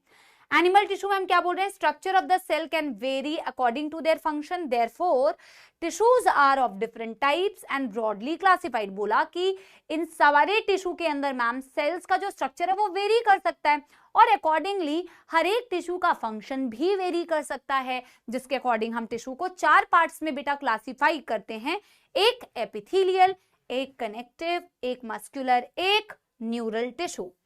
बात करते हैं एपिथेलियल टिश्यू की, इसको हम कॉमनली एपिथेलियम भी बोलते हैं या एपिथेलिया भी बोलते हैं, ये हमने ब्रैकेट में लिखा हुआ था, ठीक है। अच्छा ये लाइन तो मैं बताना भूल गई, अच्छा हुआ कि हम आगे बढ़े नहीं। ये जो लाइन है ये मैं अभी आपको बताती हूँ। The tissue has free surface which faces either a body fluid or outside environment, thus provides a covering or a lining for some part of the body cells. ये जो बेटा बताया ना आउटसाइड एनवायरमेंट या फिर बेटा आपकी बॉडी फ्लूइड, इसको मैं अभी समझा देती हूँ, ठीक है, इसको मैं अभी समझा देती हूँ। These cells are compactly packed with little intercellular matrix. There are 2 type of epithelial tissue. ये मैं अभी आपको बताती हूँ, ठीक है। इसमें एक लाइन लिखी हुई है, वो इस डायग्राम से एक्सप्लेन होती है, वो इस डायग्राम से एक्सप्लेन होती है। ये लाइन कहती है कि एपिथेलियल टिश्यू के जो सेल्स होते हैं या तो वो आउटर एनवायरनमेंट को फेस कर रहे होते हैं या तो वो बॉडी फ्लूइड को फेस कर रहे होते हैं। आप खुद सोच के देखो बेटा, अगर आपकी एपिथेलियल सेल्स आपकी स्किन की है, एग्जाम्पल अगर आपकी एपिथेलियल सेल्स आपकी स्किन की है और सेल्स को इमेजिन करो मेरे हाथ, आपको ऐसा तो दिखेगा नहीं बेटा, माइक्रोस्कोप के अंदर दिखेगा, टिश्यू आपको नेकेड आइज से तो दिख ही नहीं सकता, आपको माइक्रोस्कोप चाहिए होगा देखने के लिए। आप इमेजिन करो जो मेरी ऊपर वाली लेयर वो एपिथेलियम थी, मेरी सबसे ऊपर वाली लेयर मेरी एपिथेलियम थी। एपिथेलियम में सेल्स होंगे मैम जो कॉम्पैक्टली पैक्ड है। अगर मैं इनके सेल्स की बात करूं तो इनके सेल्स बेटा कुछ इस तरीके से खड़े होंगे, ऐसे ऐसे ऐसे ऐसे। तो इनकी जो आउटर एपिकल सरफेस है, मतलब टॉप वाली पार्ट है, ये किसको फेस कर रही है? आउटर एनवायरनमेंट को। अगर मेरी स्किन के ऊपर एपिथेलियम है सबसे आउटर, तो उसका जो सेल है वो बेटा इस तरीके से खड़ा होगा ना, इस तरीके से खड़ा होगा। क्या मेरी बात समझ रहे हो? Yes, the cells will be standing like this. ऐसे केस में इसका जो एपिकल पार्ट है, एपिकल पार्ट का मतलब होता है इसका जो टॉप पार्ट है, ये सेल के ऊपर का हिस्सा, ये एपिकल पार्ट ऑफ सेल कहलाता है। ये apical part of cell outer environment को फेस कर रहा होगा। यस एवरीवन, ये आउटर एनवायरनमेंट को फेस कर रहा होगा। अगर यही चीज स्किन पे ना होके बॉडी के अंदर किसी भी पार्ट, जैसे ईसोफेगस के ऊपर अगर एपिथेलियम है तो वो बेटा सेल्स इस तरीके से खड़ी होगी, इस तरीके से, तो उसका जो एपिकल पार्ट होगा वो बॉडी फ्लूइड को फेस कर रहा होगा। क्या मेरी बात समझ रहे हो? क्या मेरी बात समझ रहे हो बेटा जी? अब मैं तो तुम्हें ऐसे ही दिखा सकती हूँ, हालांकि ऐसा तो दिख नहीं रहा है ना डायग्राम, ऐसा होता भी नहीं है, माइक्रोस्कोपिक है ना। तो अगर ईसोफेगस के ऊपर है तो उसका एपिकल सरफेस बॉडी फ्लूइड की तरफ है। अगर बेटा तुम्हारी स्किन के ऊपर एपिथेलियम है तो वो आउटर एनवायरनमेंट की तरफ है। Yes everybody, did you guys understand? Yes, did you guys understand it? Why is it written that the apical part of epithelial tissue can either face the outer environment or face the beta body fluid depending upon where it is exactly present? It will totally depend where it is exactly present, right? Alveoli is also very good example.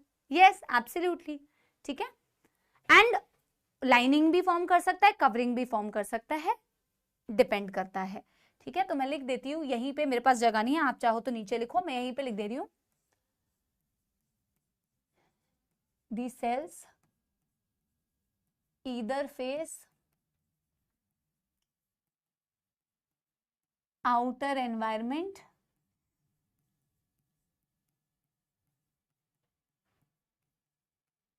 और body fluid and forms the covering and lining. Forms the covering and lining. Done कर लो, done कर लो।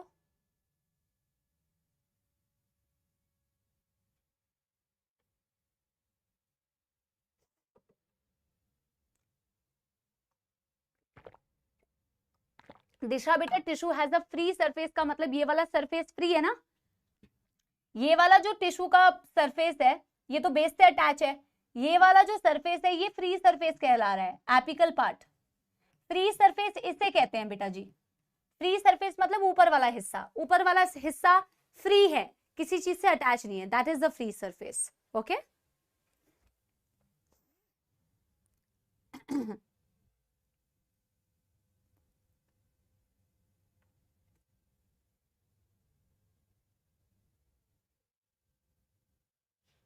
Done done done done.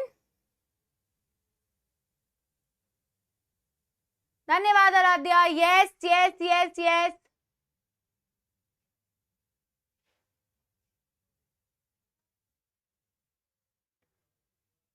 ठीक है। अब हम बेटा epithelial tissue के या एपिथेलियम के क्लासिफिकेशन देखते हैं। एपिथेलियम को मैं कितने हिस्सों में डिवाइड कर दी हूं? पहले तो एपिथेलियल टिश्यू को मैं डिवाइड कर रही हूं बेटा मेजरली दो हिस्सों में, ठीक है।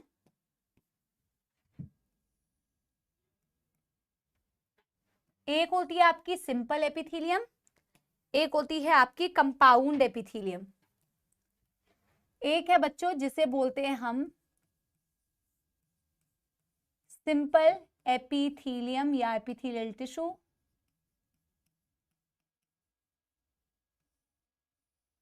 और एक होती है बेटा जिसे हम बोलते हैं कंपाउंड एपिथेलियम। बहुत ही इजी है।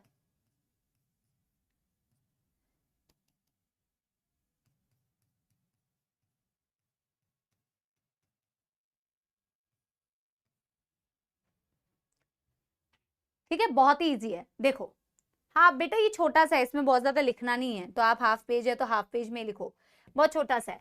अगर मैं बेटा सिंपल एपिथेलियम बोल रही हूं तो उसका डायग्राम कुछ ऐसा दिखता है।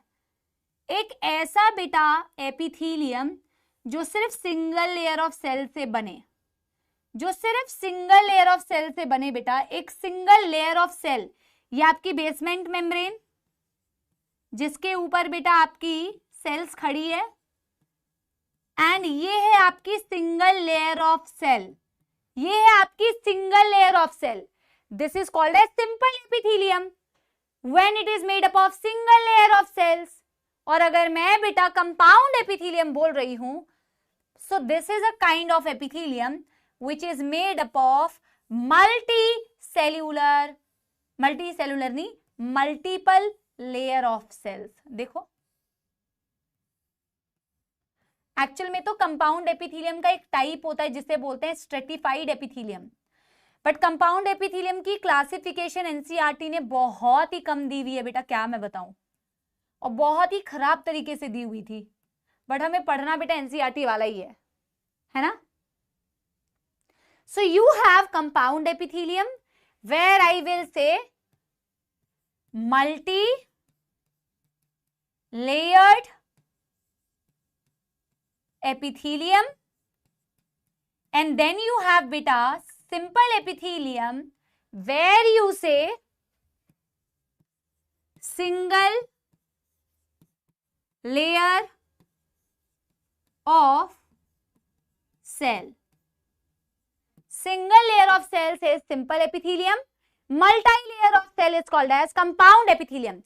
Usually आप simple epithelium क्योंकि single layer की होती है ना, तो आप यहाँ पे बेटा फंक्शंस में यूजुअली देखेंगे, क्योंकि बहुत ही पतली लेयर है, सिंगल लेयर की सेल्स है, मोटी है ही नहीं, तो यूजुअली ऐसी जगहों पे आप देखोगे जहां पे भी सिंपल एपिथेलियम होती है ना बेटा, उससे डिफ्यूजन हो जाता है, उससे बेटा diffusion, filtration, secretion, absorption, usually मैं कह रही हूं, यूजुअली आपको ऐसी जगह पे ये सारी चीजें बहुत आसानी से देखने को मिलती है, क्योंकि भैया ये सिंगल लेयर ऑफ सेल है, सिंगल लेयर ऑफ सेल है ना। अगर मल्टीपल लेयर है बेटा सेल्स की, इतनी चौड़ी लेयर है, तो आप खुद सोच के देखो, अगर मल्टीपल लेयर है तो इससे डिफ्यूजन कराने में तो बेटा मौत आ जाएगी, इतनी मोटी लेयर। तभी तो बेटा हम जहां पे भी हम पढ़ रहे थे कि एल्वियोलाई के अंदर या ब्लड कैपिलरी के अंदर या पीसीटी के अंदर या ग्लोमेरुलस के अंदर या बोमेंस कैप्सूल के अंदर, सबके अंदर सिंपल एपिथेलियम होती है, क्योंकि भैया मल्टीपल लेयर अगर है, कंपाउंड एपिथेलियम है, तो उसका काम सिक्रीशन एब्जॉर्प्शन में बहुत कम होता है, उसका काम होता है प्रोटेक्शन देने में। और आपकी जो स्किन के ऊपर एपिथेलियम होती है ना, मैं आगे पढ़ाऊंगी भी, केराटिनाइज्ड स्ट्रेटिफाइड स्क्वामस एपिथेलियम, वो आपकी मल्टीलेयर्ड एपिथेलियम है, कंपाउंड एपिथेलियम है, वो प्रोटेक्शन का काम देती है। इसके बारे में हम लिखते हैं very less role in secretion and absorption, very less role in secretion and absorption,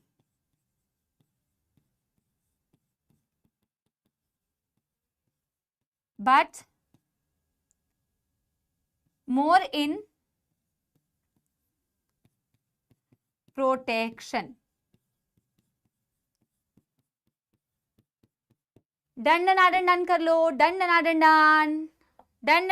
कर लो।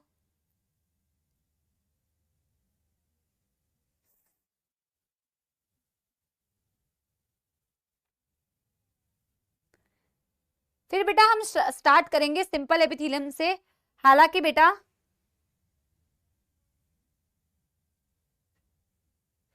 यूजुअली इसलिए क्योंकि बेटा कंपाउंड एपिथेलियम भी तो कर रही है ना सिक्रीशन एब्जॉर्प्शन, बट उसका बहुत ही कम रोल है, वही तो हमने लिखा है, it has a very less role in secretion and absorption, but हम वो नहीं कह सकते ना कि जीरो, इसीलिए।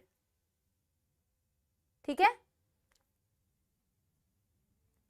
अब देखो बेटा वैसे तो सिंपल एपिथेलियम भी बहुत सारे टाइप की होती है, but mainly depending upon the shape of cells आप 3 टाइप की एपिथेलियम बोलते हैं, mainly depending upon the shape of cell. Simple epithelium आप 3 ही तरीके के पढ़ते हैं, simple squamous, simple cuboidal, simple columnar, but इसके अलावा भी बेटा टाइप्स होते हैं, अच्छा मैं टाइप्स बताने से पहले ना बेटा, मैं आपको एक चीज और बता देती हूँ, जो हमने फ्री सरफेस लिखा है ना, क्योंकि आगे हमें पढ़ना ही है, तो इससे पहले ही डिस्कस कर लेते हैं। शेप्स जो होगी ना बेटा सेल्स की, वो तो 3 ही शेप हो सकती है, या तो फ्लैट, या तो क्यूबिकल, या तो कॉलमनार, इसके अलावा चौथी कोई टाइप नहीं है, कोई शेप नहीं है। बट एक्चुअल में एपिथीलियम, सिंपल एपिथीलियम अगर डिटेल में पढ़ाओ, जो कि आपके एनसीईआरटी में नहीं दिया है, तो आप पढ़ सकते हो simple squamous, simple cuboidal, brush bordered cuboidal, ciliated cuboidal, simple columnar, brush bordered columnar, ciliated columnar, pseudo stratified epithelium, compound वो ग्लैंड्यूलर एपिथीलियम, ये अलग अलग टाइप्स है, ठीक है। बट हम थोड़ा सा एनसीईआरटी बेस्ड इसे रखने की कोशिश करते हैं। बट एक चीज ना, पहले मेरी बात सुन के एक नोट डाल के पहले ये बात लिखो बेटा, क्योंकि ये आगे काम में आएगा, ये आगे काम में आएगा मेरे बच्चों। देखो, जो हम फ्री सरफेस की बात करते हैं ना, फ्री सरफेस में have modification in some cases, free surface में हैव मॉडिफिकेशंस, जो तुम्हें ऑलरेडी थोड़ा थोड़ा पता है वैसे, may have modifications in certain cases, may have modifications in certain cases। आपकी जो बेटा फ्री सरफेस है ना सेल की, उसमें मॉडिफिकेशंस हो सकती है किसी किसी स्पेशल केस में, जैसे कि आप पढ़ सकते हैं कि शायद इसमें जो मॉडिफिकेशन है ये क्या हो, विलाई या माइक्रोविलाई। आप विलाई मत पढ़ो, आप माइक्रोविलाई लिखो, मॉडिफिकेशन में लिखो आप माइक्रोविलाई, और एक आप लिखो बेटा सीलिया। आप कह रहे हो कि हो सकता है कि आपकी ये जो एपिकल सरफेस है, इस एपिकल सरफेस के ऊपर मॉडिफिकेशन हो सकती है, जरूरी नहीं कि होगी, बट मॉडिफिकेशन हो सकती है बेटा। फॉर एग्जाम्पल, जैसे कि मैं अगर कहूं ना कि ये आपकी कोई सेल थी, अगर बेटा वो सिंपल ऐसी होती, तो यानी कि आपकी इसके एपिकल सरफेस पर कोई भी मॉडिफिकेशन नहीं हुई, इसका जो सरफेस था, ये सेल है, इंडिविजुअल सेल, ये सेल की प्लाज्मा मेम्ब्रेन है, मैम इसकी प्लाज्मा मेम्ब्रेन नॉर्मल है, कोई मॉडिफिकेशन इसके ऊपर नहीं हुआ। लेकिन अगर मैं कह रही हूं कि इसके ऊपर माइक्रोविलाई है, यानी कि मैम इसकी जो सेल की प्लाज्मा मेम्ब्रेन है वो ऐसे फोल्ड हो गई, वो ऐसे फोल्ड हो गई, इस फोल्ड्स को बोलते हैं माइक्रोविलाई, इस फोल्ड को बोलते हैं बेटा माइक्रोविलाई, फोल्ड को बोलते हैं माइक्रोविलाई। क्यों होती है बेटा ये मॉडिफिकेशन? जहां पे भी एब्जॉर्प्शन का काम है, जहां पर भी एब्जॉर्प्शन का काम है, वहां पर बेटा ऑफ कोर्स आपको माइक्रोविलाई की जरूरत पड़ेगी, जिसे हम बोलते हैं ब्रश बॉर्डर्ड एपिथेलियम। याद आ रहा है आपने बेटा पीसीटी के अंदर ब्रश बॉर्डर्ड एपिथेलियम पढ़ा, आपने ब्रश बॉर्डर्ड एपिथेलियम पीसीटी के अंदर पढ़ा था, जहां हाईएस्ट रीएब्जॉर्प्शन होती है, राइट? यस, इंटेस्टाइन में भी होते हैं, डाइजेशन तो आपने नहीं पढ़ा है, बट इंटेस्टाइन में भी होते हैं। सो वेरेवर यू हैव बेटा microvilli, these are the folds of the plasma membrane. आपकी प्लाज्मा मेम्ब्रेन, आपकी सेल की ही प्लाज्मा मेम्ब्रेन जो है फोल्ड हो गई, brush like appearance, increased surface area for reabsorption. जहां पे भी माइक्रोविलाई दिखेगी वो रीएब्जॉर्प्शन के लिए बेटा बनी हुई है। मेरी बात समझ रहे हो? पर जरूरी नहीं है कि ऐसा होगा ही होगा फ्री सरफेस पे। हमने लिखा है modification in certain cases, in certain cases, कहीं पे होती है कहीं पे नहीं होती है, जहां पे होती है वहां पे क्या करती है वो लिख देते हैं हम। So these are folds of plasma membrane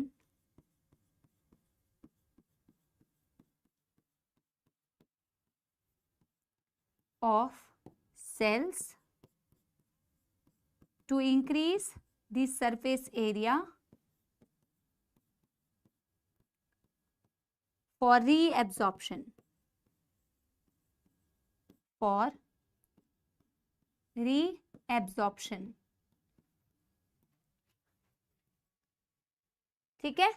और बेटा माइक्रोविलाई को ही आप क्या बोल सकते हो? Brush bordered epithelium, brush bordered epithelium. ठीक है, अब बात करते हैं बेटा सीलिया की, बात करते हैं बेटा सीलिया की। हो सकता है सीलिया हो सकता है ना हो, बट अगर है तो वो क्या होती है, वो प्लाज्मा मेम्ब्रेन की खुद की मॉडिफिकेशन नहीं होती है, पर प्लाज्मा मेम्ब्रेन के ऊपर कुछ एडिशनल स्ट्रक्चर्स अगर आपको ऐसे दिख जाएं, इन्हें बोलते हैं hair like structure called a cilia, additional structure.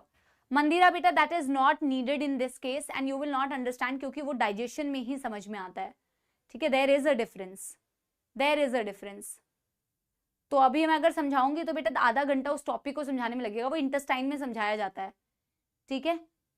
But तू डाउट में अगर लिख देगी तो हमारे जो डाउट लेते हैं बेटा वो तेरे को समझा देंगे जरूर, तू उसमें पूछ सकती है, इससे अनरिलेटेड है इसलिए नहीं बता रही हूं अभी, ठीक है। अच्छा, सीलिया जो होते हैं एडिशनल स्ट्रक्चर्स होते हैं, एडेड स्ट्रक्चर होते हैं, जो क्या करेंगे बेटा अगर वो होंगे तो वो एक ही डायरेक्शन में मूव करते हैं, एंड एक डायरेक्शन में मूव करके बेटा क्या करेंगे, आपकी मूवमेंट में हेल्प करेंगे, किसी ना किसी चीज की मूवमेंट। जैसे ट्रेकिया में सिलिएटेड एपिथेलियम होती है, फैलोपियन ट्यूब में सिलिएटेड एपिथेलियम होती है, जहां पे भी सीलिया है वो मूवमेंट में बेटा हेल्प करता है, ठीक है। और वैसे सीलिया भी बेटा अलग अलग टाइप के होते हैं, kinocilia, stereocilia, but that detail is not needed. आप सिंपली ऐसे लिख सकते हैं, दीज आर एडेड स्ट्रक्चर्स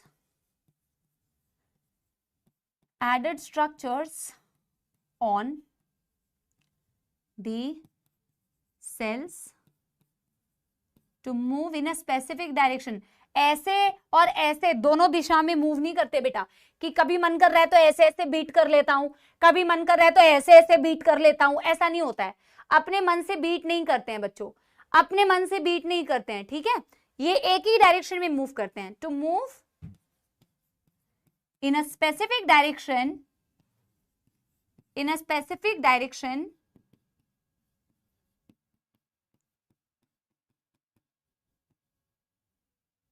बस, added structures on the cells to move in a specific direction, unidirectional। very good, yes absolutely। Done कर लो,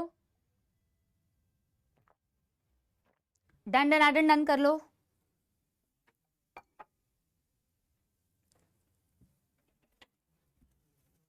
पानी डन। इशू बेटा ऐसा नहीं है,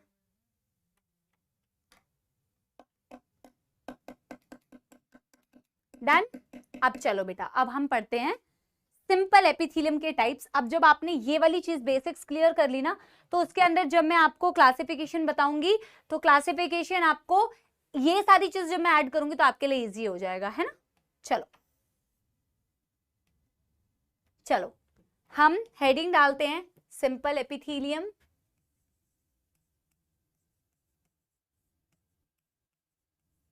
और सिंपल एपिथेलियम में हम बेटा हेडिंग डालते हैं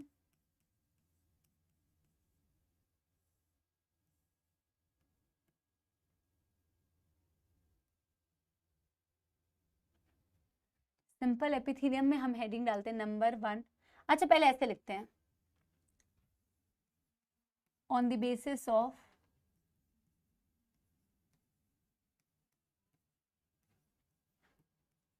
shape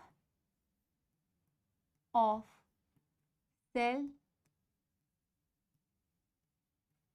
nuclei and its position, cells की शेप एंड साइज, उसके न्यूक्लियस का शेप एंड साइज एंड उसकी पोजीशन के बेसिस पर आप 3 तरीके से बेटा मेनली इसे क्लासिफाई करते हैं। हालांकि आपको मैंने बताया कि आप और भी तरीके से क्लासिफाई कर सकते हैं, ठीक है। But as per NCERT you can classify it into number 1 simple squamous epithelium,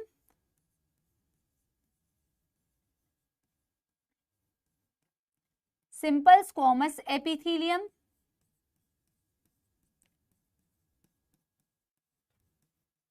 simple cuboidal epithelium,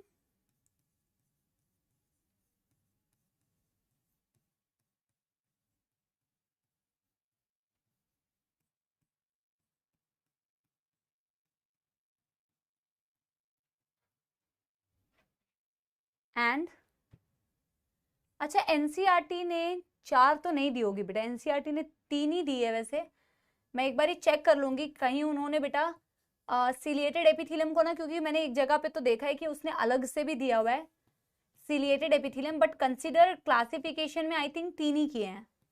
फिर भी मैं चेक करके आपको बता दूंगी, कोई दिक्कत नहीं है, नेक्स्ट वीक बता दूंगी।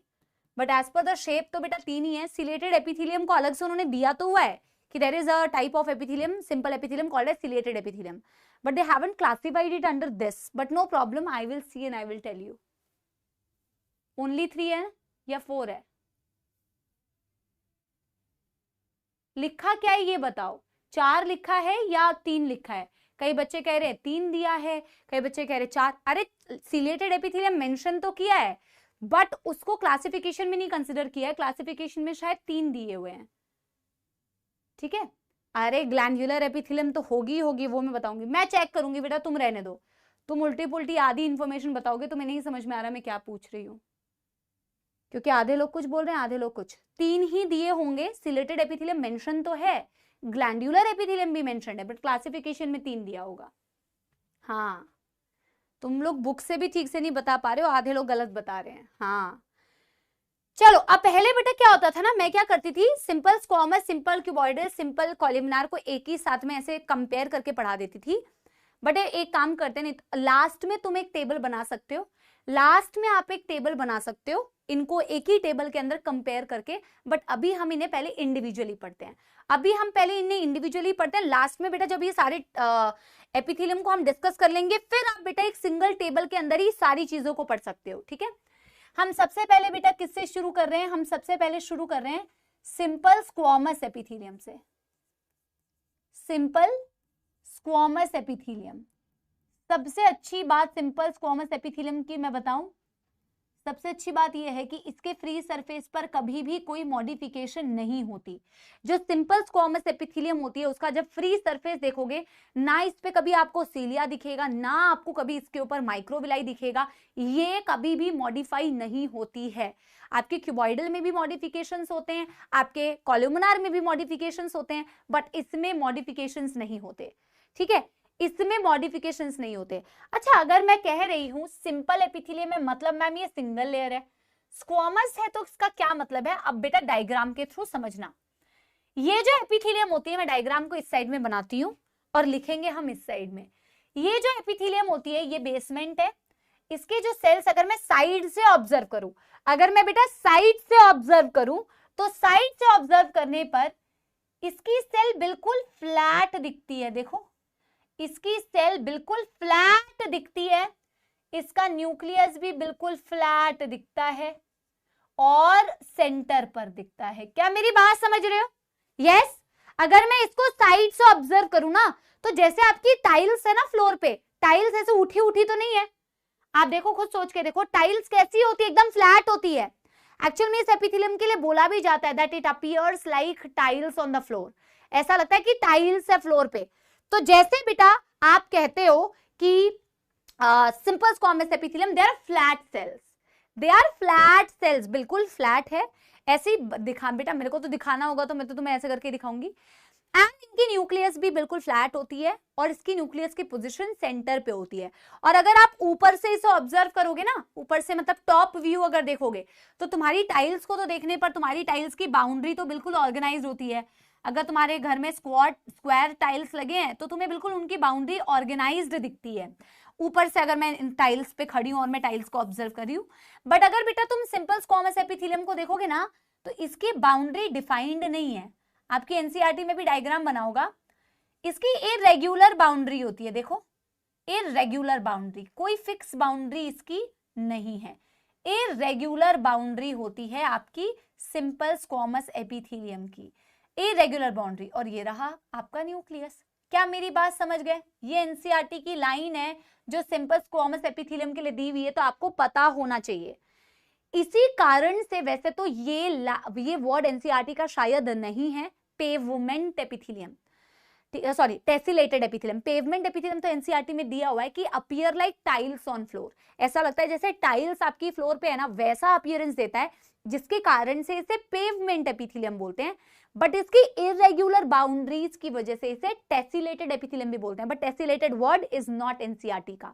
अगर आपको लिखना है तो लिख लेंगे, बट वो अतिरिक्त ज्ञान है, ठीक है। पहले तो बेटा जो जो डायग्राम बना है इसको थोड़ा लेबल करते हैं, इसकी सेल्स और इसका न्यूक्लियस, ये है इरेग्युलर बाउंड्री, ये दिखाना चाह रही हूं मैं यहां,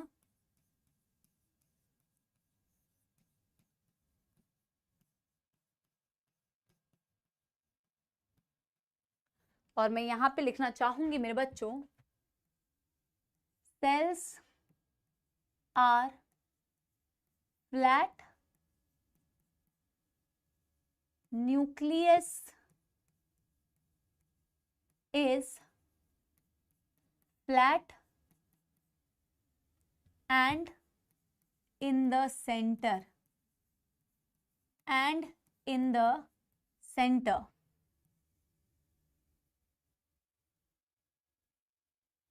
cells appear like tiles on the floor,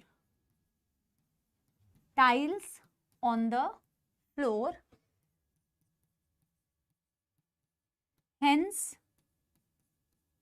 also known as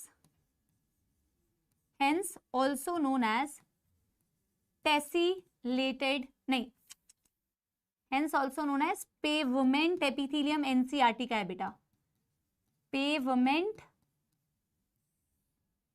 epithelium,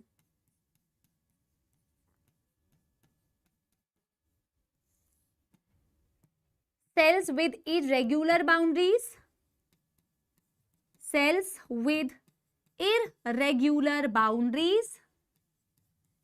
में irregular boundaries होती है, ठीक है, which is why irregular boundaries NCERT का है, which is why called as tessellated epithelium. Done कर लो, बस इतना ही तो करना है।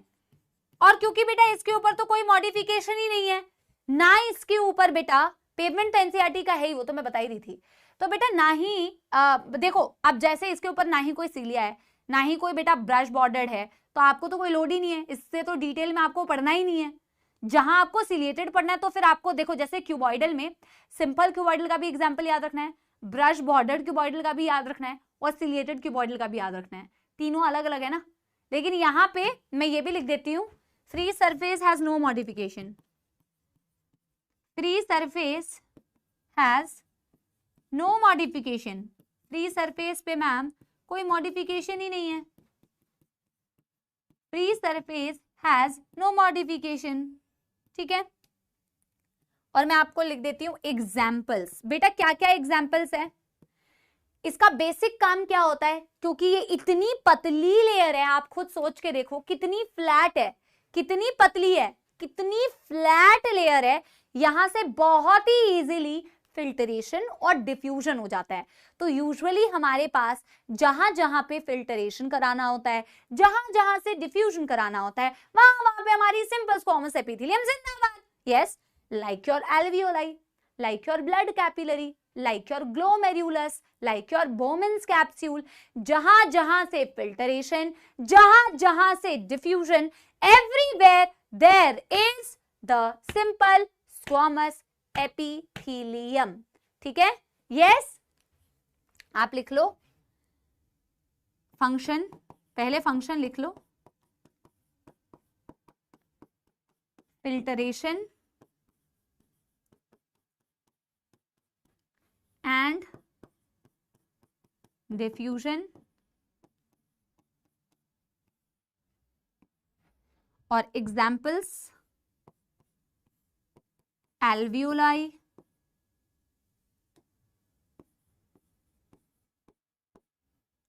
ठीक है, लिख लो ब्लड वेजल्स,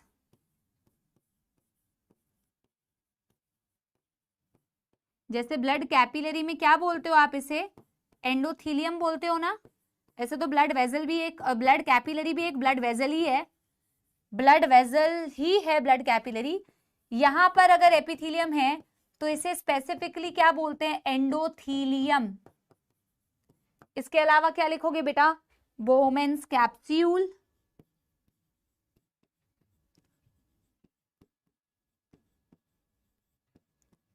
इसके अलावा क्या बोलोगे बेटा? बोहमेंस कैप्सूल हो गया एंड ग्लोमेरुलस। एनसीईआरटी में ग्लोमेरुलस, एनसीईआरटी में ना इस पर्टिकुलर टॉपिक के अंदर पता नहीं कितने एग्जाम्पल दिए हैं या नहीं, बट अगर आपने एनसीईआरटी में बाकी किसी चैप्टर के अंदर बेटा कोई एग्जाम्पल पढ़े हैं ना, तो आप सारे एग्जाम्पल्स लिख डालो, ठीक है? नो मैटर यहाँ पे दिया है या नहीं, बट अगर आपने एल्वियोलाई पढ़ा है, आपने कैपिलरी पढ़ा है, आपने बेटा ग्लोमेरुलस पढ़ा है, so you have to write it, okay? अरे मेगा,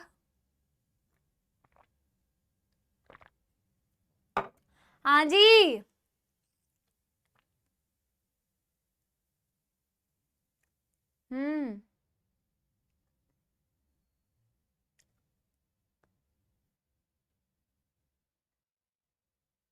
एक्चुअली ये डायग्राम तुम लोग जो वो मीम वाला बता रहे हो ना, that it is looking so beautiful, so elegant, just looking like a wow. So this is actually looking like a wow. Diagram तो बहुत सुंदर बना है, and handwriting is wow, so beautiful, so elegant. ठीक है, just looking like a wow. ठीक है, चलो, बहुत सारे बच्चे लिख रहे हैं।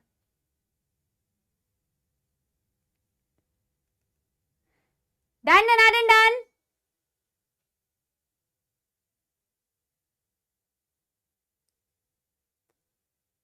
हाँ, सब एकदम बेटा पढ़ाई लिखाई छोड़ के यही करते हो क्या? एक बात बताओ, हाँ, तुम्हें कैसे पता कि ये ट्रेंडिंग है? तुम बिल्कुल उसी में हो, है ना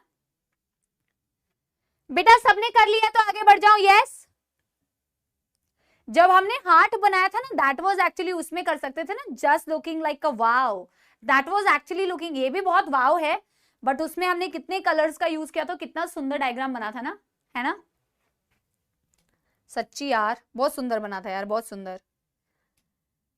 ठीक है, दूसरा बेटा हम क्या करते हैं? Simple cuboidal epithelium. जब तुम सिंपल क्यूबॉइडल करोगे ना, तो इसको इसी तरीके से करो जैसे मैं अभी बता रही हूं आपको। नॉर्मल पोर्ट्रेट में कर सकते हो क्यूबॉइडल, क्योंकि इतनी भी बड़ी तो डिस्कशन नहीं है इसकी। सिंपल क्यूबॉइडल में आप लिख लो, एक तो होता है नॉर्मल सिंपल क्यूबॉइडल। यार ऐसे कैसे करोगे? क्यूबॉइडल एपिथेलियम में simple cuboidal epithelium, brush border cuboidal epithelium या सिलिएटेड क्यूबॉइडल एपिथेलियम। अच्छा ऐसे मत करो, रुको बेटा, मेरे को सोचने दो, मैं तुम्हें कैसे लिखाऊं कि तुम्हें कंफ्यूजन ना हो एनसीईआरटी में ना। आप पहले इसकी प्रॉपर्टीज ही लिख लो यार, फिर मैं आपको इसकी मॉडिफिकेशन बताऊंगी, क्योंकि एनसीईआरटी ने ना बेटा सिलिएटेड एपिथेलियम अलग से दिया हुआ है ना, आपने अलग से दिया हुआ है, तो हम अलग से ही करेंगे, हम इसके अंदर इंक्लूड नहीं करते। हालांकि जब मैं पढ़ाती हूँ तो मैं यूजुअली एक ही साथ बता देती हूँ, क्योंकि अलग तो कुछ है ही नहीं, बट एनसीईआरटी बेटा, एनसीईआरटी अपनी तरीके से करती है। तो सिंपल क्यूबॉइडल एपिथेलियम की अगर मैं बात करूं, तो सेल्स की शक्ल देखो कैसी दिख रही है। सेल्स की शक्ल ऐसी दिखती है, सेल्स की शक्ल ऐसी दिखती है।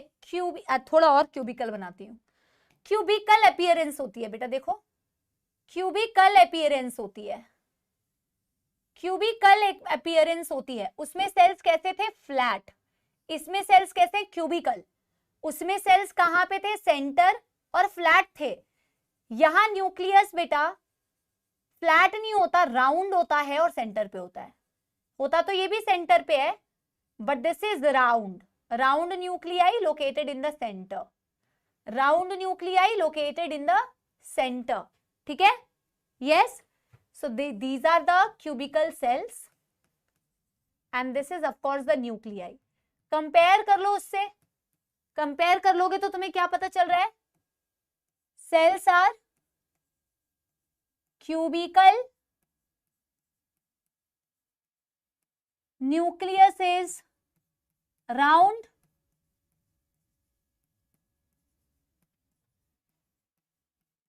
and located in the center.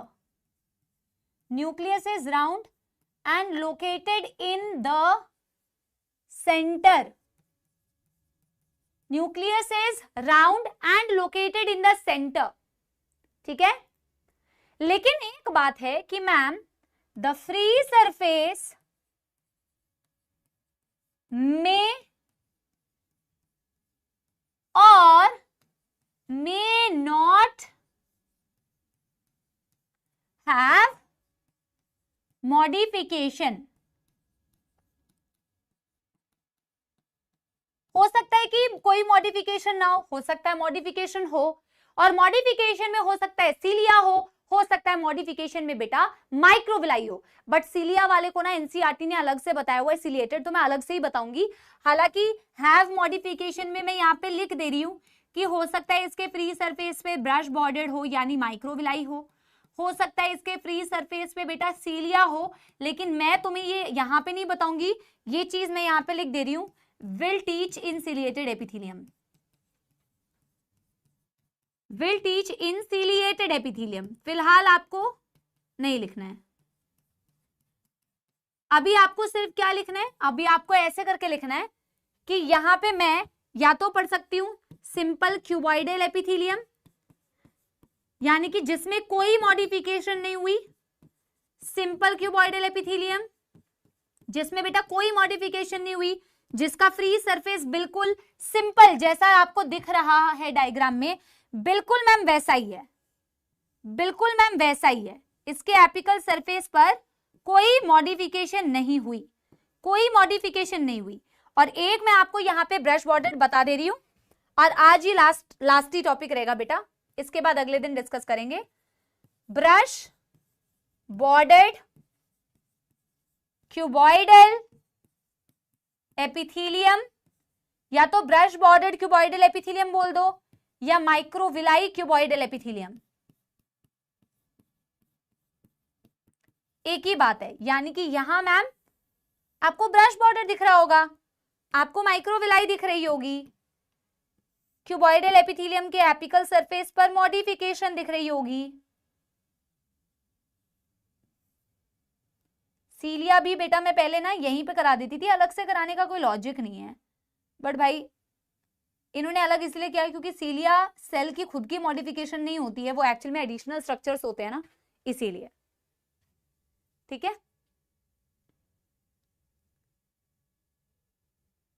हाँ बेटा वैसे तो इसका भी काम सिक्रीशन एब्जॉर्प्शन करना है, उसका भी काम सिक्रीशन एब्जॉर्प्शन करना है। ऑफ कोर्स बेटा ज्यादा सिक्रीशन एंड एब्जॉर्प्शन बेहतरीन तरीके से आपको ब्रश बॉर्डर्ड में दिखेगा, क्योंकि वहां पे बेटा क्या है, वहां पे आपके पास ब्रश बॉर्डर्ड है, माइक्रोविलाई है, that will have more surface area for more reabsorption.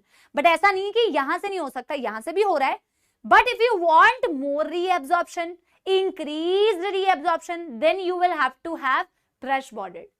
इसमें बेटा सिर्फ एक ही चीज है एग्जाम्पल, इसमें एक ही एग्जाम्पल जो आपने बेटा याद रखना है, proximal convoluted tubule, PCT, proximal convoluted tubule, PCT। वेराज बेटा सिंपल क्यूबॉइडल एपिथेलियम जिसमें कोई मॉडिफिकेशन नहीं है, ये बहुत सारी जगह पे है, जैसे आपके डिस्टल कॉन्वुलेटेड टिब्यूल, जैसे आपके थायराइड ग्लैंड में जहां हार्मोन स्टोर होता है, थायराइड फॉलिकल्स बोलते हैं, थायराइड फॉलिकल्स बोलते हैं। एक मैं बहुत इंपॉर्टेंट एग्जांपल बताऊंगी जहां से गलती होता है, ठीक है, जहां पे गलती होती है उसको बिल्कुल ध्यान से सुनना, ठीक है, यस। इसके अलावा आप बोल सकते हो बेटा DCT हो गया, थायराइड फॉलिकल्स हो गए, इसके अलावा आप लिखो टेस्टिस एंड ओवरी, आप 12th क्लास में पढ़ेंगे, वहां पे भी होते हैं, जर्मिनाल एपिथेलियम बोलते हैं, जर्मिनाल एपिथेलियम। लेकिन एक जहां आप लोग बहुत ज्यादा गलती करते हो ना, वो ये वाला, इसको स्टार मार्क करना, small duct of glands, small duct of glands, इसमें गलती होती है, क्योंकि ये कंपैरिजन में पूछा जाता है, तो इस पर्टिकुलर पार्ट में गलती होती है, इसको इसलिए मैं हाईलाइट कर दे रही हूं, स्मॉल डक्ट ऑफ ग्लैंड्स, इसको स्टार मार्क कर दे रही हूं, ठीक है। बाकी तो मोरलेस याद रह जाते हैं, नेफ्रॉन में कहां कहां है, टेस्टिस ओवरी में भी 12th में पढ़ लेते हो। स्मॉल डक्ट ऑफ ग्लैंड्स क्या होते हैं, ये स्मॉल डक्ट ऑफ ग्लैंड्स मैं आपको पहले समझा देती हूँ। पहले आप लोग यहां तक डन डनाडन डन कर लो, then let me explain to you what is the small duct of glands, ठीक है, डन डनाडन डन। गलती क्यों होती है बेटा Lakshita? Small duct of glands और लार्ज डक्ट ऑफ ग्लैंड्स में कंफ्यूजन होती है, क्योंकि स्मॉल डक्ट में कुछ और होता है और लार्ज डक्ट्स में कुछ और होता है, इसीलिए गलती होती है।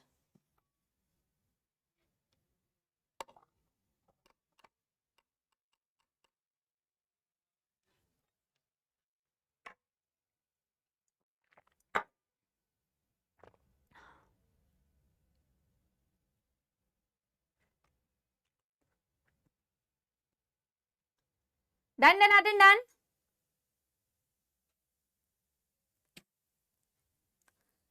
देखो आपने ये नोट कर लिया, वैसे ये लास्ट का ही है, थोड़ा सा मैं आपको ये दिखा देती हूँ, थोड़ी सी एनसीईआरटी दिखा देती हूँ, फिर हम वाइंड अप कर देंगे। और ये डायग्राम देख रहे हो बेटा, वैसे तो हमें अगले दिन कंटिन्यू करना ही है। This is simple cuboidal epithelium का diagram, this is simple squamous epithelium का डायग्राम, कैसे फ्लैट दिख रहा है। This is simple columnar epithelium का डायग्राम, सारी ये सिंगल लेयर थी इसलिए सिंपल स्क्वामस थी, सॉरी इसलिए ये सिंपल एपिथेलियम थी। ये ब्लू से जो तुम्हें दिख रहा है, this blue is basement membrane, है ना। और ये जो दिख रही है आपको बेटा स्ट्रेटिफाइड का मतलब होता है एक्चुअल में वो compound epithelium, multi layered epithelium, है ना। अच्छा ये देखो फॉर एग्जांपल पैंक्रियाज है, जब आप एनसीईआरटी में डाइजेशन वाले चैप्टर में पैंक्रियाज देखोगे, पैंक्रियाज में एक होती है लार्ज डक्ट ऐसी, और यहां से निकली होती है छोटी छोटी डक्ट, स्मॉल डक्ट। तो जहां पे भी छोटी डक्ट्स होती है, छोटी डक्ट में होती है सिंपल क्यूबॉइडल एपिथेलियम, और जहां पे भी बड़ी डक्ट होती है this is a long duct, and long duct से ये जो ब्रांच निकली है this is a small duct. Small duct में बेटा हमेशा होगी सिंपल क्यूबॉइडल एपिथेलियम, और आगे जब मैं आपको कंपाउंड एपिथेलियम पढ़ाऊंगी तो आप देखोगे कि लॉन्ग डक्ट में होती है कंपाउंड एपिथेलियम। ठीक है, ये चीज मिस्टेक मत करना, ठीक है। यस, तो these are the small duct, these are the long duct. Long duct में कंपाउंड एपिथेलियम होती है, ये आगे एनसीईआरटी में दिया भी हुआ है। एक बारी थोड़ा सा एनसीईआरटी की रीडिंग आज कर लेते हैं, that is last for today. नहीं बनाना नहीं है, कोई जरूरत नहीं है बनाने की, है ना। Squamous epithelium is made up of single layer of thin flattened cell with irregular boundaries.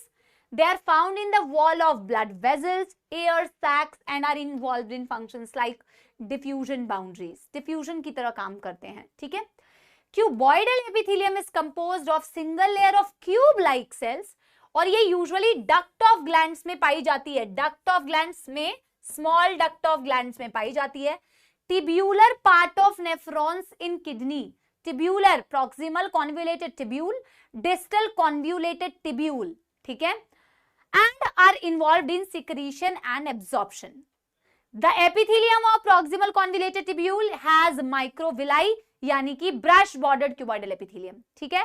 yes, तो anyway अब मैं बेटा यहां से ना एनसीईआरटी की रीडिंग को यहाँ पे, वैसे ये कंप्लीट नहीं हुआ है ये टॉपिक बेटा, हम अगले बार स्टार्ट करेंगे। आई होप आज जितनी भी चीज आपने पढ़ी एटलीस्ट आपको उतना तो समझ में आया।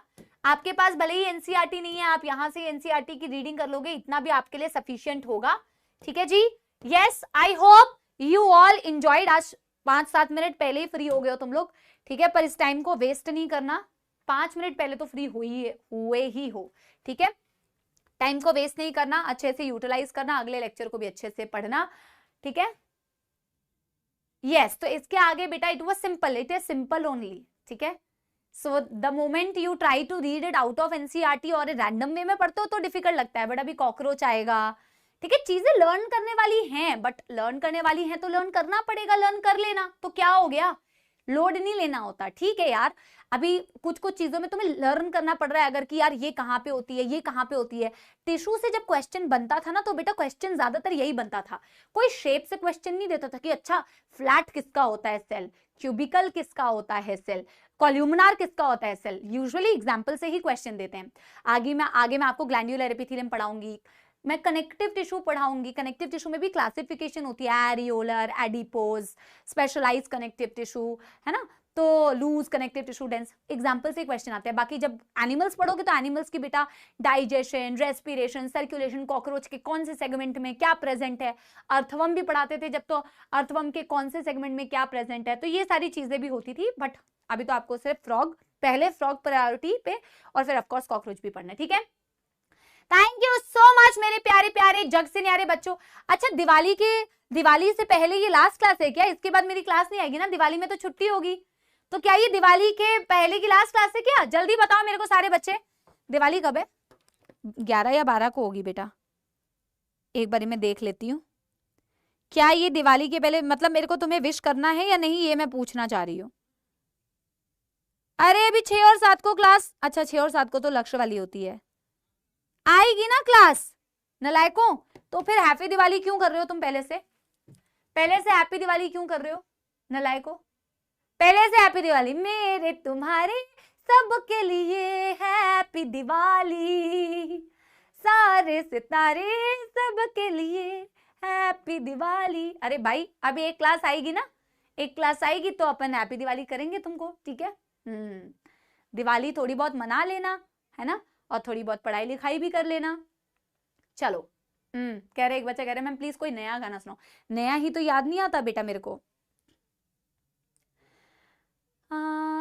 हौले से सिरहाने में रख कर वो बातें, मेरे मन की झोली में छोड़ कर वो यादें, आँखों से ओझल होना जाना तो साथी, उड़ता सा बादल होना जाना,